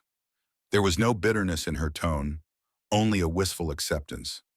Ethan felt a sudden surge of gratitude toward this woman who had once been the center of his world. Thank you, he said simply, for helping stop Baldwin, for everything. Eleanor offered a small smile. We both deserved a second chance, Ethan. I'm glad you found yours. She glanced toward Kiona, who had emerged from the cabin with Makia. Take care of them. They need you as much as you need them. With that, she turned and walked back to her waiting horse. Ethan watched her ride away, feeling not the sharp pain that had once accompanied thoughts of Eleanor, but a gentle, healing sort of closure. Kiona approached, Makia clinging to her hand. It is over? She asked. Baldwin's arrest is just the beginning, Ethan replied honestly. There will be trials, testimonies. It won't be easy. But we will face it together. Her question held no doubt, only a desire for confirmation. Ethan reached out, drawing both her and Makia into an embrace that felt more like coming home than anything he'd experienced in years. Together, he promised, the word both pledge and prayer. From across the clearing, Dakota watched the small family with quiet approval. The warriors behind him had already begun to melt back into the forest, their presence no longer needed. As Ethan held Kiona and Makia close, feeling the steady beat of their hearts against his own, he realized that the ice around his heart, that protective barrier he'd constructed after losing Lily, had finally completely thawed. Spring had come to Dismere Valley, and with it, the promise of new beginnings. The weeks following Baldwin's arrest brought a flurry of activity to the once isolated cabin in Dismere Valley. Spring arrived in earnest, transforming the landscape with startling swiftness. Snow retreated to the highest mountain ridges, replaced by carpets of wildflowers that spread across meadows in vibrant patches of color. The pines shed their winter dust, new growth brightening their dark branches with soft green needles that perfumed the air. For Ethan, the external changes mirrored the transformation happening within. The ice that had encased his heart for 5 long years had not simply cracked, it had shattered completely, allowing emotions he'd thought long dead to resurface and flourish. You're smiling again, Sheriff Miller observed one afternoon, having ridden out to update Ethan on Baldwin's case. Looks good on you, Doc. Been too long. They sat on the cabin's porch, watching Makia and Dakota work on constructing a small wooden corral nearby. The Apache warrior had stayed after the confrontation, dividing his time between Ethan's homestead and his band's camp in the eastern hills. Feels strange, Ethan admitted, running a hand over his freshly trimmed beard. Another change at Kiona's gentle suggestion. Like rediscovering muscles I'd forgotten how to use. Miller chuckled, sipping the coffee Kiona had prepared before returning to her herb garden behind the cabin. Life has a way of surprising us when we least expect it. He gestured toward Makia, who was solemnly handing tools to Dakota. Boy's thriving. Hard to believe he was at death's door a few months back. Ethan nodded, pride warming his chest as he watched Makia's earnest efforts to help. He's strong, resilient, like his mother. Speaking of, Miller set down his mug, expression turning serious. Baldwin's trial is set for next month in Helena. The territorial prosecutor says Kiona's testimony will be crucial to securing a conviction. Ethan had expected this, But the confirmation still sent a chill through him. Will they accommodate her as an Apache woman, or treat her like any other witness? Miller's weathered face creased with sympathy. Judge Hollister is presiding. He's fair-minded for the most part. But you know how these things go, Doc. Baldwin has friends, even with all the evidence against him. And enemies, Ethan remarked. Eleanor's testimony about his trafficking activities will carry weight. Mrs. Porter's involvement has certainly raised eyebrows, Miller agreed.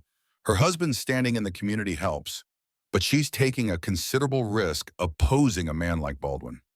The thought of Eleanor willingly putting herself in Baldwin's crosshairs to help them still amazed Ethan. Their last marriage years had been so strained, so broken by grief, that he'd forgotten the courage that had attracted him to her in the first place. "Will you escort Kiona to Helena?" Miller asked.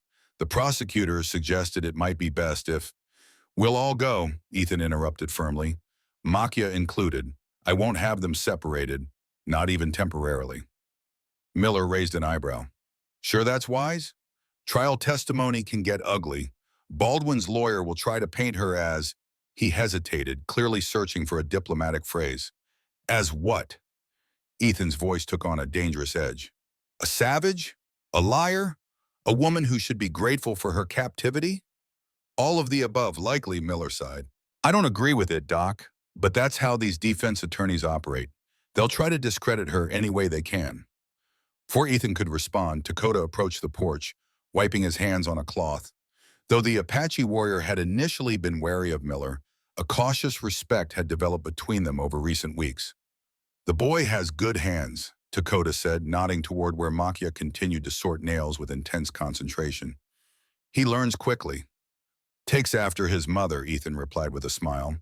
Dakota's expression remained serious. "I heard what you discuss, the trial." He looked directly at Miller. "Will white justice truly punish one of their own for crimes against my people?" The blunt question hung in the air. Miller took a thoughtful sip of his coffee before answering. "I can't promise anything," he said honestly. "Baldwin's wealthy, connected. But the evidence is substantial, and not just regarding your sister and nephew. We've documented his involvement in trafficking at least a dozen Apache and Lakota women over the past 3 years. And yet he walked free until now," Dakota observed without inflection. Miller had the grace to look uncomfortable. "The law moves slower than it should sometimes." "The law," Dakota repeated, infusing the word with quiet skepticism. "My sister puts her faith in your laws. I hope they deserve such trust." With that, he returned to Makia and their project, leaving the two white men in thoughtful silence. "He's not wrong," Miller finally said, his voice low. "Baldwin should have been stopped years ago." Ethan nodded, a familiar weight settling in his chest. "We all look away too often, until it touches us personally." The sheriff finished his coffee and stood, settling his hat back on his graying head. "Trial starts June 15th. I'll arrange an escort to Helena for all of you. Baldwin may be behind bars, but his money still talks. Best to be cautious." After Miller departed, Ethan remained on the porch, watching Makia proudly show Kiona the progress on the corral. The sight of them together, the woman he loved and the boy he'd come to think of as his son, filled him with a fierce protectiveness he hadn't experienced since Lily. That evening, after Makia had fallen asleep, Ethan, Kiona, and Dakota Bao gathered around the fire to discuss the coming trial. The nights remained cool despite the warming days, and the firelight cast their faces in flickering gold as they spoke in hushed tones. "I must testify," Kiona said with quiet determination, "for all the women Baldwin has hurt, for those who cannot speak." Dakota's expression was troubled. "White courts rarely deliver justice to our people, sister. Even with Ethan and the sheriff supporting you." "This time may be different," Ethan offered, though his own doubts echoed Dakota's. "Baldwin's crimes extend beyond mistreating Kiona and Makia. The trafficking charges involve white victims as well." "And this makes his crimes worse?" Dakota asked pointedly. Ethan couldn't deny the uncomfortable truth behind the question. "In the eyes of a white jury, yes. It shouldn't be that way, but—" "It is the world as it exists," Kiona interjected, placing a calming hand on her brother's arm. "We must work within it to create change." Dakota studied his sister with a mixture of pride and concern. "You have grown wise beyond your years, little one." Suffering either breaks or teaches, she replied softly. I choose to learn from mine. The siblings exchanged a look of deep understanding, born of shared history and blood ties that Ethan could observe but never fully comprehend. Yet instead of feeling excluded, he found himself grateful that Kiona had this connection to her past, to her people. There is another matter to discuss, Dakota said, turning to Ethan, before we journey to Helena for this trial. What is it? Ethan asked, sensing the significance in Dakota's tone. You wish to make my sister your wife under white law, Dakota stated, to adopt Makia as your son. Ethan nodded. Yes, we've already spoken of it. In Apache tradition, marriages require the blessing of family, Dakota continued. Gifts exchanged, ceremonies observed. His expression remained inscrutable. I am Kiona's only remaining family, her guardian in our ways. Understanding dawned on Ethan. You're asking if I'll honor Apache traditions in our marriage. I am saying that if you truly respect my sister, you will not simply claim her under white law while ignoring the ways of her people, Dakota corrected. Kiona watched the exchange with careful eyes, her expression giving nothing away of her thoughts.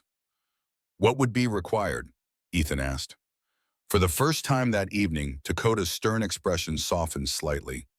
You would offer gifts to show you can provide. You would demonstrate skills needed to support a family. You would make promises before witnesses, both your people and ours. I can do that, Ethan said without hesitation. There is more, Dakota continued. In taking a medicine woman as wife, you accept special responsibility. Her healing gifts belong to the people, not just to your household. You cannot keep her knowledge locked away for your benefit alone. The implication was clear. Ethan would be expected to support Kiona's continued practice of traditional medicine, perhaps even among the remaining members of her band. It was a commitment that went beyond their small family unit to embrace a larger community. I understand, Ethan said, meeting Dakota's gaze steadily. I wouldn't want it any other way. Dakota nodded once, apparently satisfied. Then with your permission, I will bring the elders from our camp to witness your promises. 3 days from now, when the moon is full. After Dakota retired to the lean-to he had constructed near the stable, Kiona joined Ethan on his pallet by the fire, her expression thoughtful. You are not obligated to follow our ways, she said quietly. I would be your wife by any path. Ethan drew her close, inhaling the herbal scent of her hair, sage and sweetgrass, and something uniquely Kiona. I want to honor all of who you are, he murmured, not just the parts that fit easily into my world. She pulled back slightly to study his face in the firelight. Many white men would not feel this way. I'm not many men, Ethan replied simply, and what we're building isn't like most marriages.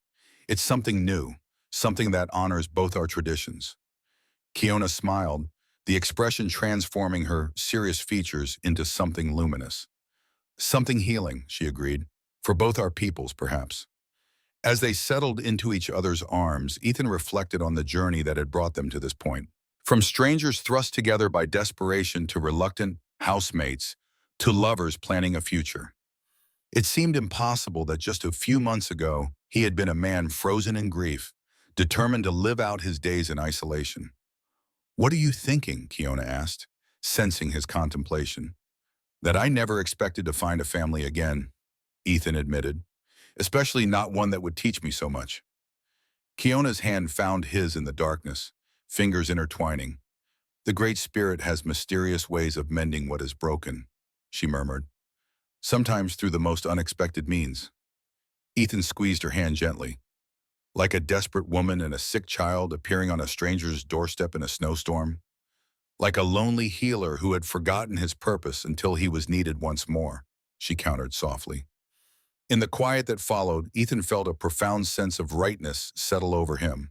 Whatever challenges lay ahead, the trial, the complexities of their cross-cultural marriage, the prejudices they would inevitably face, they would meet them together. The morning of their marriage ceremony dawned clear and warm, with a gentle breeze carrying the scent of pine and wildflowers across the valley. Ethan woke early, a mixture of anticipation and nervousness fluttering in his chest as he moved through his morning routine. Dakota had arrived the previous evening with 3 tribal elders, 2 men and a woman, all with faces mapped by age and experience. They had greeted Ethan with reserved dignity, speaking little but observing everything with keen eyes that missed nothing. Now, as the sun climbed higher, Ethan found himself being guided by Dakota to a small clearing near the creek that bordered his property. "The ceremony will take place here," Dakota explained, gesturing to where the elders were already preparing the space, arranging stones in a circular pattern and laying fragrant pine boughs at cardinal points. "First, you must prepare yourself." He handed Ethan a small bundle wrapped in soft deerskin. "New clothing made by my sister's hands. You will wear these to show you accept her care." Inside the bundle, Ethan found a beautifully crafted shirt of buckskin, embroidered with intricate patterns and dyed porcupine quills and beads. It must have taken Kiona weeks to create, working secretly during the hours he spent outside. "I had no idea she was making this," Ethan said, running his fingers over the detailed stitching. "A wife's first gift should be a surprise," Dakota replied, a rare smile briefly softening his stern features. "Now you must bathe in the creek. Purification before new beginnings." The water was shockingly cold, fed by mountain snowmelt, but Ethan endured the ritual washing without complaint. As he emerged, shivering but strangely invigorated, Dakota handed him the buckskin shirt and fresh trousers. "The elders will ask you questions before you make your promises," Dakota warned as Ethan dressed. "Answer with honesty, not with what you think they wish to hear. Respect is shown through truth, not flattery." Ethan nodded, smoothing the soft buckskin over his chest. It fit perfectly, as if Kiona had memorized every contour of his body, which he realized with a flush of warmth she likely had. "What about Kiona?" he asked. "Is she preparing as well?" "In her own way," Dakota replied cryptically. "Women's preparations are not for men to witness." When Ethan returned to the clearing an hour later, he found it transformed. The stone circle now contained a small fire, tended by the female elder. Fragrant herbs thrown on the flames produced sweet-smelling smoke that drifted lazily upward in the still morning air. Beyond the circle, several members of Dakota's band had gathered as witnesses, their faces solemn but not unfriendly. Sheriff Miller was there as well, standing somewhat awkwardly to one side in his Sunday best, hat held respectfully in his hands. Eleanor and her husband had sent their regrets, but a small package had arrived the previous day containing a handsome pair of silver candlesticks, a wedding gift that had brought unexpected tears to Ethan's eyes. But it was Makia who captured Ethan's attention. The boy stood proudly at the edge of the circle, dressed in new buckskins similar to Ethan's own, his dark hair freshly washed and gleaming in the sunlight. When he spotted Ethan, his face lit up with a smile of such pure joy that it momentarily took Ethan's breath away. "Pa," Makia called, using the term that had become natural between them in recent weeks. "Do you see? I have new clothes too." "Very handsome," Ethan confirmed, kneeling to the boy's level. "Are you ready for today?" Makia nodded solemnly. "I have important show. I carry the medicine bundle during ceremony. Dakota showed me how." "I'm sure you'll do it perfectly," Ethan assured him, ruffling the boy's hair. A murmur passed through the gathered witnesses, and Ethan looked up to see Kiona approaching the clearing, flanked by the female elder and another Apache woman. His heart seemed to stutter, then race at the sight of her. Kiona wore a dress of soft white doeskin, elaborately decorated with beadwork that caught the sunlight in flashes of color. Her long black hair had been woven with small white flowers and tied with strips of red cloth. Around her neck hung the wooden medallion she had shown him, her father's symbol of healing authority, now displayed openly rather than hidden. But it was her expression that truly captivated him, a mixture of dignity, joy, and something so tender it made his throat tighten with emotion. The oldest male elder stepped forward as Kiona reached the circle, raising his hands toward the sky as he spoke in Apache.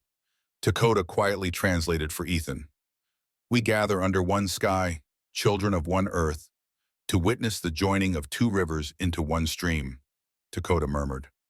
"Kiona, daughter of our people, last of our medicine line, comes to join with Ethan Caldwell, healer of the white people. Their waters will flow together from this day forward, nourishing new growth between our worlds." What followed was more complex than Ethan had anticipated, a ceremony that seamlessly blended elements of Apache tradition with touches that acknowledged his own heritage. The elders questioned him, as Dakota had warned, probing his intentions, his understanding of Kyona's responsibilities as a healer, and his commitment to raising Makia in knowledge of both cultures. Ethan answered truthfully, sometimes stumbling over words in his earnestness. Once or twice, he caught Kyona's eye across the sacred circle, drawing strength from her steady gaze. Then came the exchange of promises, spoken first in Apache by Kiona, then in English by Ethan, with Dakota translating between. The words were simple but profound, commitments to honor, protect, and support each other through all seasons, to teach their children the wisdom of both peoples, to walk the path of healing together. Makia played his role with solemn concentration, carrying the small medicine bundle that contained symbolic herbs and objects representing health, fertility, and long life. When he presented it to the female elder, she blessed it with sacred smoke before returning it to Kiona. The final act of the ceremony involved Ethan and Kiona sharing water from a single vessel, then adding a pinch of sacred herbs to a small bowl of water that Makia would also drink from, symbolically binding the three of them as family. As the elders pronounced their union blessed, Ethan felt a profound sense of completion wash over him. This was not the life he had planned, not the family he had once envisioned, but it was infinitely precious. A gift he had done nothing to deserve but would spend the rest of his days treasuring. The celebration that followed was modest but joyful. The Apache visitors had brought venison and wild fruits, while Sheriff Miller contributed several bottles of good whiskey. As afternoon stretched toward evening, the initial reserve between the different groups gradually melted away, helped along by food, drink, and the universal language of music, when several of the Apache men produced drums and flutes. Ethan found himself sitting slightly apart at one point, watching as Kiona, now his wife in the eyes of both their peoples, showed several interested white women from neighboring homesteads how to prepare healing salve from plants she had gathered. Among them was the midwife from Redemption Creek, her professional interest overcoming any prejudice she might have harbored. "She bridges worlds," Dakota observed, settling beside Ethan with a cup of coffee liberally laced with whiskey. "It is her gift, perhaps even more than healing." Ethan nodded, watching how naturally Kiona moved between cultures, translating concepts from her tradition into terms the white women could understand. "It's not an easy path she's chosen." "No," Dakota agreed, "but perhaps it is a necessary one." He turned to study Ethan's profile. "You understand that in marrying my sister, you have also married into our struggle? The life of an Apache is not peaceful in these times." "I understand," Ethan said simply. Dakota seemed satisfied with this response. They sat in companionable silence for a while, watching as Makia led several Apache children in an impromptu game of tag around the cabin. "He will need to know both worlds as well," Dakota eventually said, nodding toward the boy. "Neither fully Apache nor fully white. It will not be simple for him." "No," Ethan agreed, "but he'll have us to guide him. And you." Dakota's expression softened slightly. "I will visit when I can. Teach him the ways of our people that Kiona cannot." A rare smile touched his lips. He has a warrior's spirit beneath that gentle exterior. "I've noticed," Ethan said dryly, recalling Makia's stubborn determination when set on a course of action. "Gets that from his mother."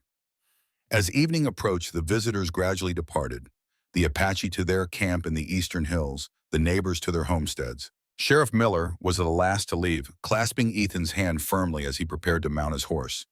"Never thought I'd see the day," Miller said with a grin. "The hermit of Dustmere Valley with a wife and son. Wonders never cease." Ethan returned the smile, feeling the truth of the statement deep in his bones. "Life takes unexpected turns, Sheriff." "That it does." Miller's expression grew more serious.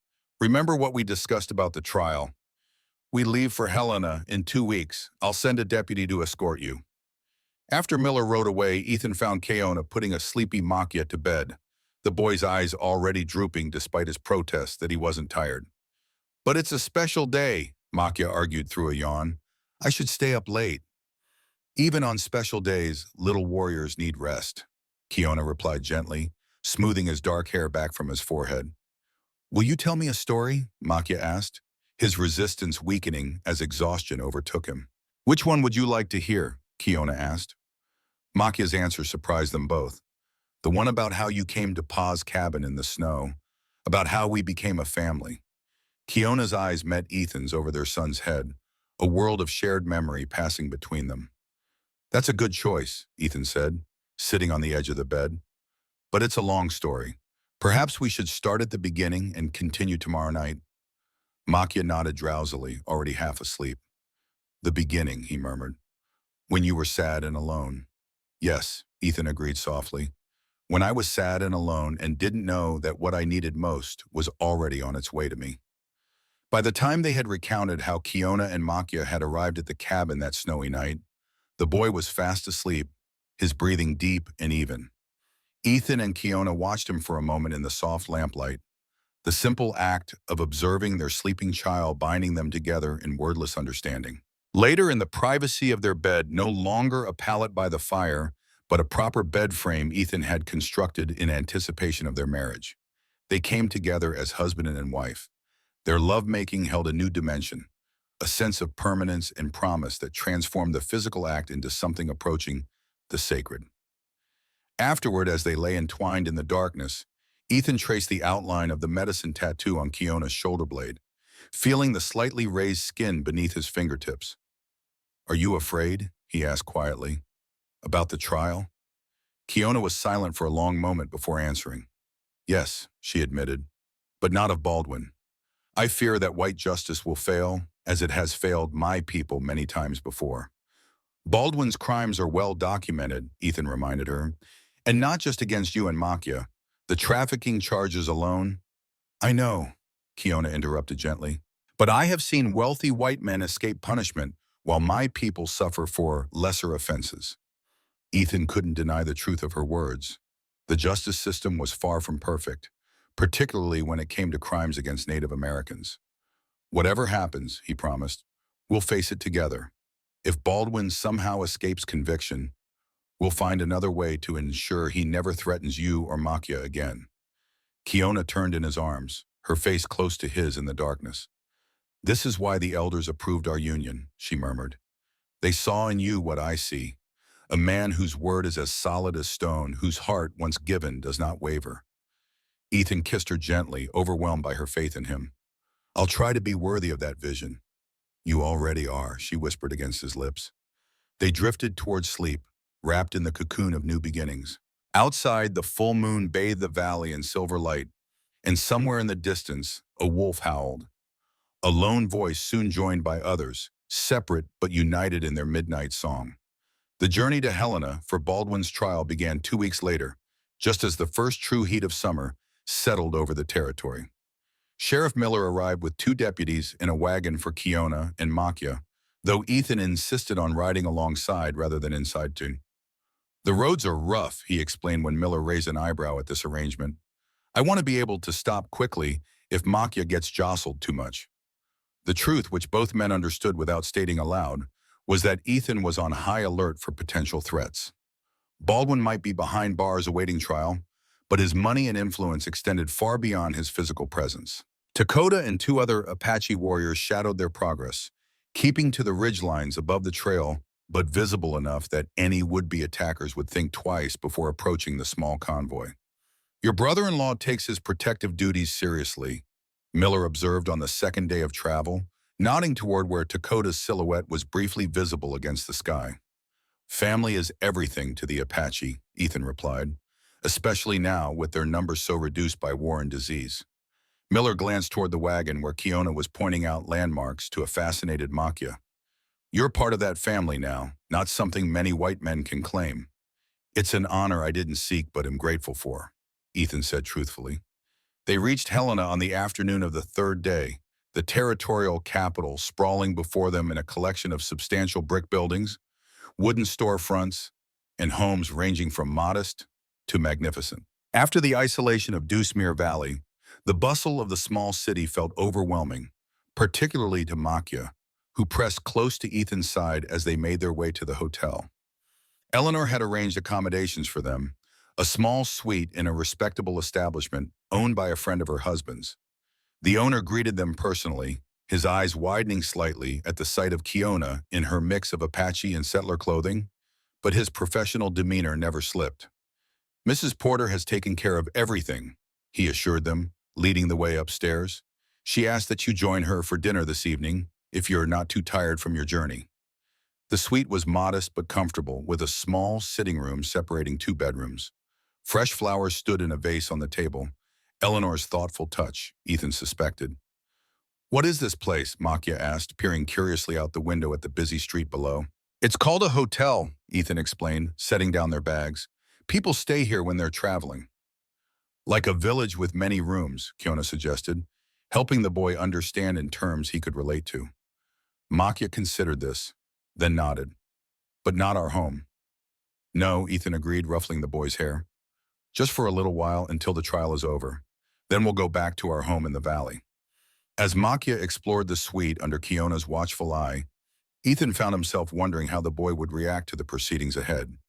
They had explained as much as seemed appropriate about why they were coming to Helena, but a 5-year-old could hardly be expected to grasp the complexities of the territorial justice system. One thing was certain, Ethan would do everything in his power to shield Makia from the uglier aspects of the trial.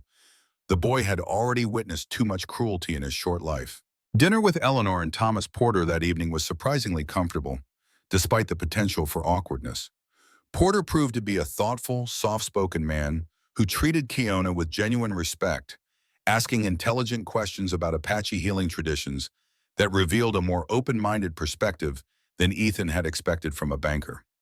Thomas has been corresponding with an ethnologist from the Smithsonian, Eleanor explained, her expression warming when she looked at her husband. He's developing quite an interest in native cultures.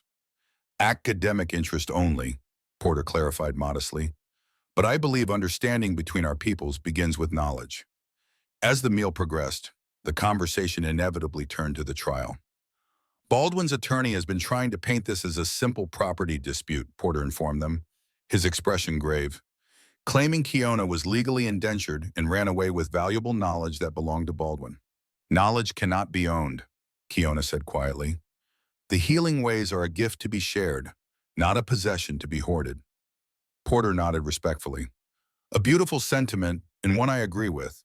Unfortunately, the law sometimes takes a different view, particularly regarding what it calls trade secrets. Baldwin will argue that Kiona's medicinal knowledge constituted such a secret, Eleanor added, her tone apologetic, that by teaching her traditional remedies to his ranch hands, she created a doctor-patient relationship that he owned as her employer. The absurdity of the claim would have been laughable if it weren't so dangerous. Ethan felt a surge of anger that he struggled to contain. That's preposterous, he managed finally. By that logic, I would own the health of every patient I've ever treated. Precisely why the prosecution needs Kiona's testimony, Porter said, to establish that her healing knowledge predated any connection to Baldwin, that it's a cultural tradition rather than a trade secret. And to demonstrate the true nature of her captivity, Eleanor added softly, her gaze meeting Kiona's with genuine compassion. The jury needs to understand this wasn't employment or indenture. It was imprisonment. Kiona's expression remained composed, though Ethan, sitting beside her, felt the slight tension that entered her body at these words. I will speak the truth, she said simply.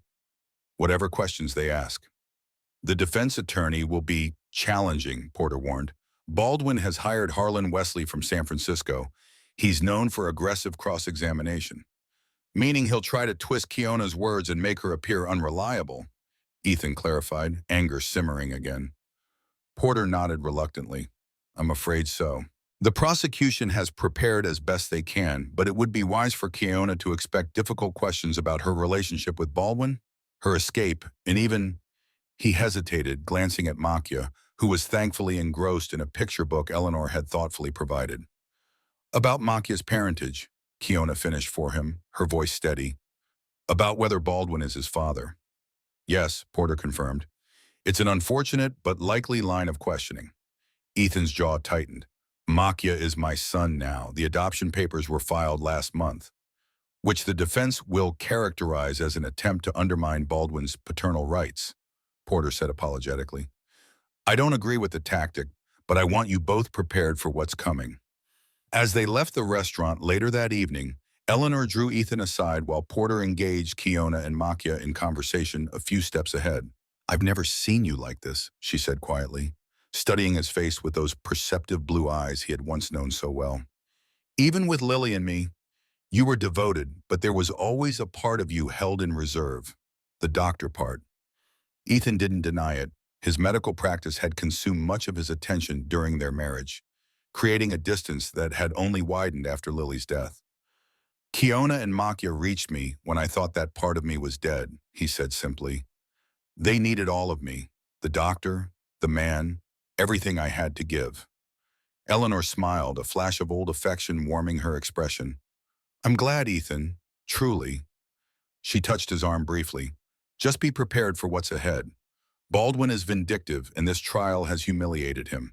He won't go down without trying to hurt you all in return. What exactly do you mean? Ethan asked, lowering his voice so Makia wouldn't overhear. Eleanor glanced around before responding. Tom heard from a bank colleague in Helena that Baldwin has been liquidating assets, over $30,000 withdrawn from various accounts in the past week alone. For his legal defense, I assume. Some of it certainly, but there's more. She drew closer, her expression grave. Two of Baldwin's former ranch hands were found dead near Billings, throats cut. Both were scheduled to testify about his trafficking operations. Ethan felt his blood run cold. Are you saying I'm saying Baldwin fights dirty. The marshal investigating the murders was suddenly reassigned. The replacement declared it a robbery gone wrong and closed the case within a day. Eleanor squeezed his arm. Tom has arranged additional security for the hotel. Don't go anywhere alone and keep Makia within sight at all times. Later that evening, as they returned to their hotel, Ethan spotted a well-dressed man observing them from across the street, Baldwin's attorney, Wesley, recognizable from newspaper sketches. The man made no attempt to hide his surveillance, even tipping his hat mockingly when Ethan met his gaze. In their suite, Ethan found an envelope that had been slipped under the door. Inside was a detailed sketch of Makia playing in the hotel garden earlier that day, when Ethan had briefly stepped inside to speak with the concierge. The message was clear. Baldwin's eyes were everywhere, and no one was beyond his reach. We'll be ready, Ethan assured her, though uncertainty gnawed at him as they made their way back to the hotel. That night, after Makia had fallen asleep in the adjoining room, Kiona sat at the small vanity, unbraiding her long hair. Ethan watched her from the bed, struck anew by her quiet grace, the dignity that seemed to emanate from her like light. Are you worried about tomorrow? He asked softly. Kiona met his gaze in the mirror, her hands pausing in their work. Yes, she admitted, but not for myself, for Makia, for our future. Ethan rose and moved to stand behind her, gently taking over the task of unbraiding her hair, his fingers working through the thick strands with tender care. Whatever happens in that courtroom, he promised, we remain a family. Baldwin can't take that away, no matter what legal arguments his attorney makes. Kiona reached up to cover his hand with hers. In my heart, I know this. But the white man's world has rules I do not always understand. Papers that can make or unmake truth. There was wisdom in her concern. The legal system they were about to face operated on principles often divorced from natural justice, on technicalities and precedents that could override what seemed obviously right. Then we'll fight with every tool available, Ethan said, meeting her eyes in the mirror. Your testimony, my adoption of Makia, Eleanor's evidence about Baldwin's trafficking activities. And if the legal system fails us, he paused, considering his words carefully. There are other territories, other places we could make a home. The implication was clear. If necessary, they would leave everything behind and start anew elsewhere, beyond Baldwin's reach. Kiona turned on the vanity stool to face him directly. You would give up your home, the land you've worked for years? For you and Makia. Ethan knelt before her, taking her hands in his. Without hesitation, a cabin can be rebuilt, land can be claimed elsewhere. But this, he pressed their joined hands to his heart. This can never be replaced. Tears shimmered in Kiona's eyes, though she didn't allow them to fall.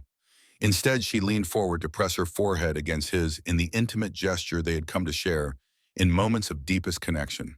No matter what Baldwin's words or white man's law may claim, she whispered, you are Makia's true father, the one who healed him, taught him, loved him when his blood father saw only something to be broken. The simple truth of her statement wrapped around Ethan's heart like a protective shield. Whatever challenges tomorrow might bring, this reality remained constant. He was Makia's father in all the ways that truly mattered, and Kiona was his wife by the deepest bonds of love and respect. As they prepared for sleep, a sense of calm determination replaced Ethan's earlier anxiety. They had overcome so much already: a desperate winter night, illness, prejudice, Baldwin's initial attempt to reclaim them. Tomorrow would bring a different kind of battle, fought with words and legal arguments rather than physical confrontation. But the stakes were no less high. Yet as Kiona's breathing slowed into sleep beside him, Ethan found himself strangely calm. For years, his past had been a wound that wouldn't heal. Now his thoughts turned not to what he'd lost, but to what lay ahead, a future combining his medical training with Kiona's traditional knowledge, where Makia would grow proud of his dual heritage. This wasn't the life he'd planned, but it was the one he would fight for with everything he had. Baldwin, his attorney, the courts, none of them knew the strength that came from being shattered and rebuilt. For the first time in years, Ethan fell asleep thinking not of what he'd failed to save, but of what he would protect. Tomorrow would bring its challenges, but he was no longer facing them alone. The trial lasted 7 grueling days. True to Porter's warning, Baldwin's attorney spared no cruelty in his questioning, particularly with Kiona. He implied she had stolen Baldwin's property, both herself and her traditional medicine knowledge. He questioned Makia's paternity, suggesting the boy might not even be Baldwin's son, despite the rancher's prior claims. He painted Ethan as an opportunist who had taken advantage of a desperate woman. Through it all, Kiona maintained the quiet dignity that had first drawn Ethan to her. When asked about her healing knowledge, she spoke of generations of Apache wisdom passed through her family line, predating any contact with white settlers. When questioned about her relationship with Baldwin, she described her captivity with unflinching honesty that left several jury members visibly affected. Eleanor's testimony proved crucial. Her meticulous documentation of Baldwin's trafficking activities, gathered through her husband's banking connections, provided the prosecution with a damning paper trail. Other women Baldwin had imprisoned came forward, each story reinforcing the pattern of abuse and exploitation. On the trial's final day, as the jury filed back into the courtroom after deliberations, Ethan held Kiona's hand tightly. Makia sat between them, solemn in his understanding that something important was happening, even if he couldn't grasp all the details. "The jury finds the defendant, Reese Baldwin, guilty on all charges," announced the foreman, his voice clear in the hushed courtroom. Baldwin's face contorted with rage as Judge Hollister handed down his sentence: 15 years in territorial prison and substantial financial restitution to his victims, including Kiona. As they left the courthouse, stepping into the bright Montana sunshine, Dakota approached them. He had attended every day of the trial, a silent sentinel of support. "White justice has surprised me," he said simply. "Today at least," Ethan agreed. "Justice was blind to the color of skin." The journey back to Dusmere Valley had a lightness that their trip to Helena had lacked. With Baldwin's threat removed, the road ahead seemed wide open with possibility. As their cabin came into view, nestled among the pines that were now lush with summer growth, Makia let out a whoop of joy from the wagon. "Home," he cried, his face alight with happiness. "We're home." Ethan caught Kiona's eye over their son's head and smiled. Yes, they were home. Not just to a place, but to each other. To the family they had forged from desperation and kindness, from healing and hope. That night, as Makia slept peacefully and crickets sang their summer chorus outside, Ethan and Kiona sat on the porch steps, watching fireflies dance in the gathering darkness. "What now, Dr. Caldwell?" Kiona asked, leaning her head against his shoulder. Ethan considered the question. The trial had rekindled something in him, the desire to help, to heal. Combining his medical training with Kiona's traditional knowledge could offer something unique and valuable to both their communities. "I think," he said slowly, "it's time I practiced medicine again. Not just for us, but for anyone who needs help. Your people and mine." Kiona nodded as if she had been expecting this answer. "Two rivers flowing as one," she murmured, echoing the words from their wedding ceremony. "Two healers, one purpose," Ethan agreed, drawing her close. As night deepened over Dusmere Valley, the cabin glowed with warmth and life. no longer a place of exile and grief, but a beacon of hope and healing. Within its walls, a family born of different worlds slept peacefully, their futures intertwined like the roots of ancient trees, drawing strength from each other to weather whatever storms might come.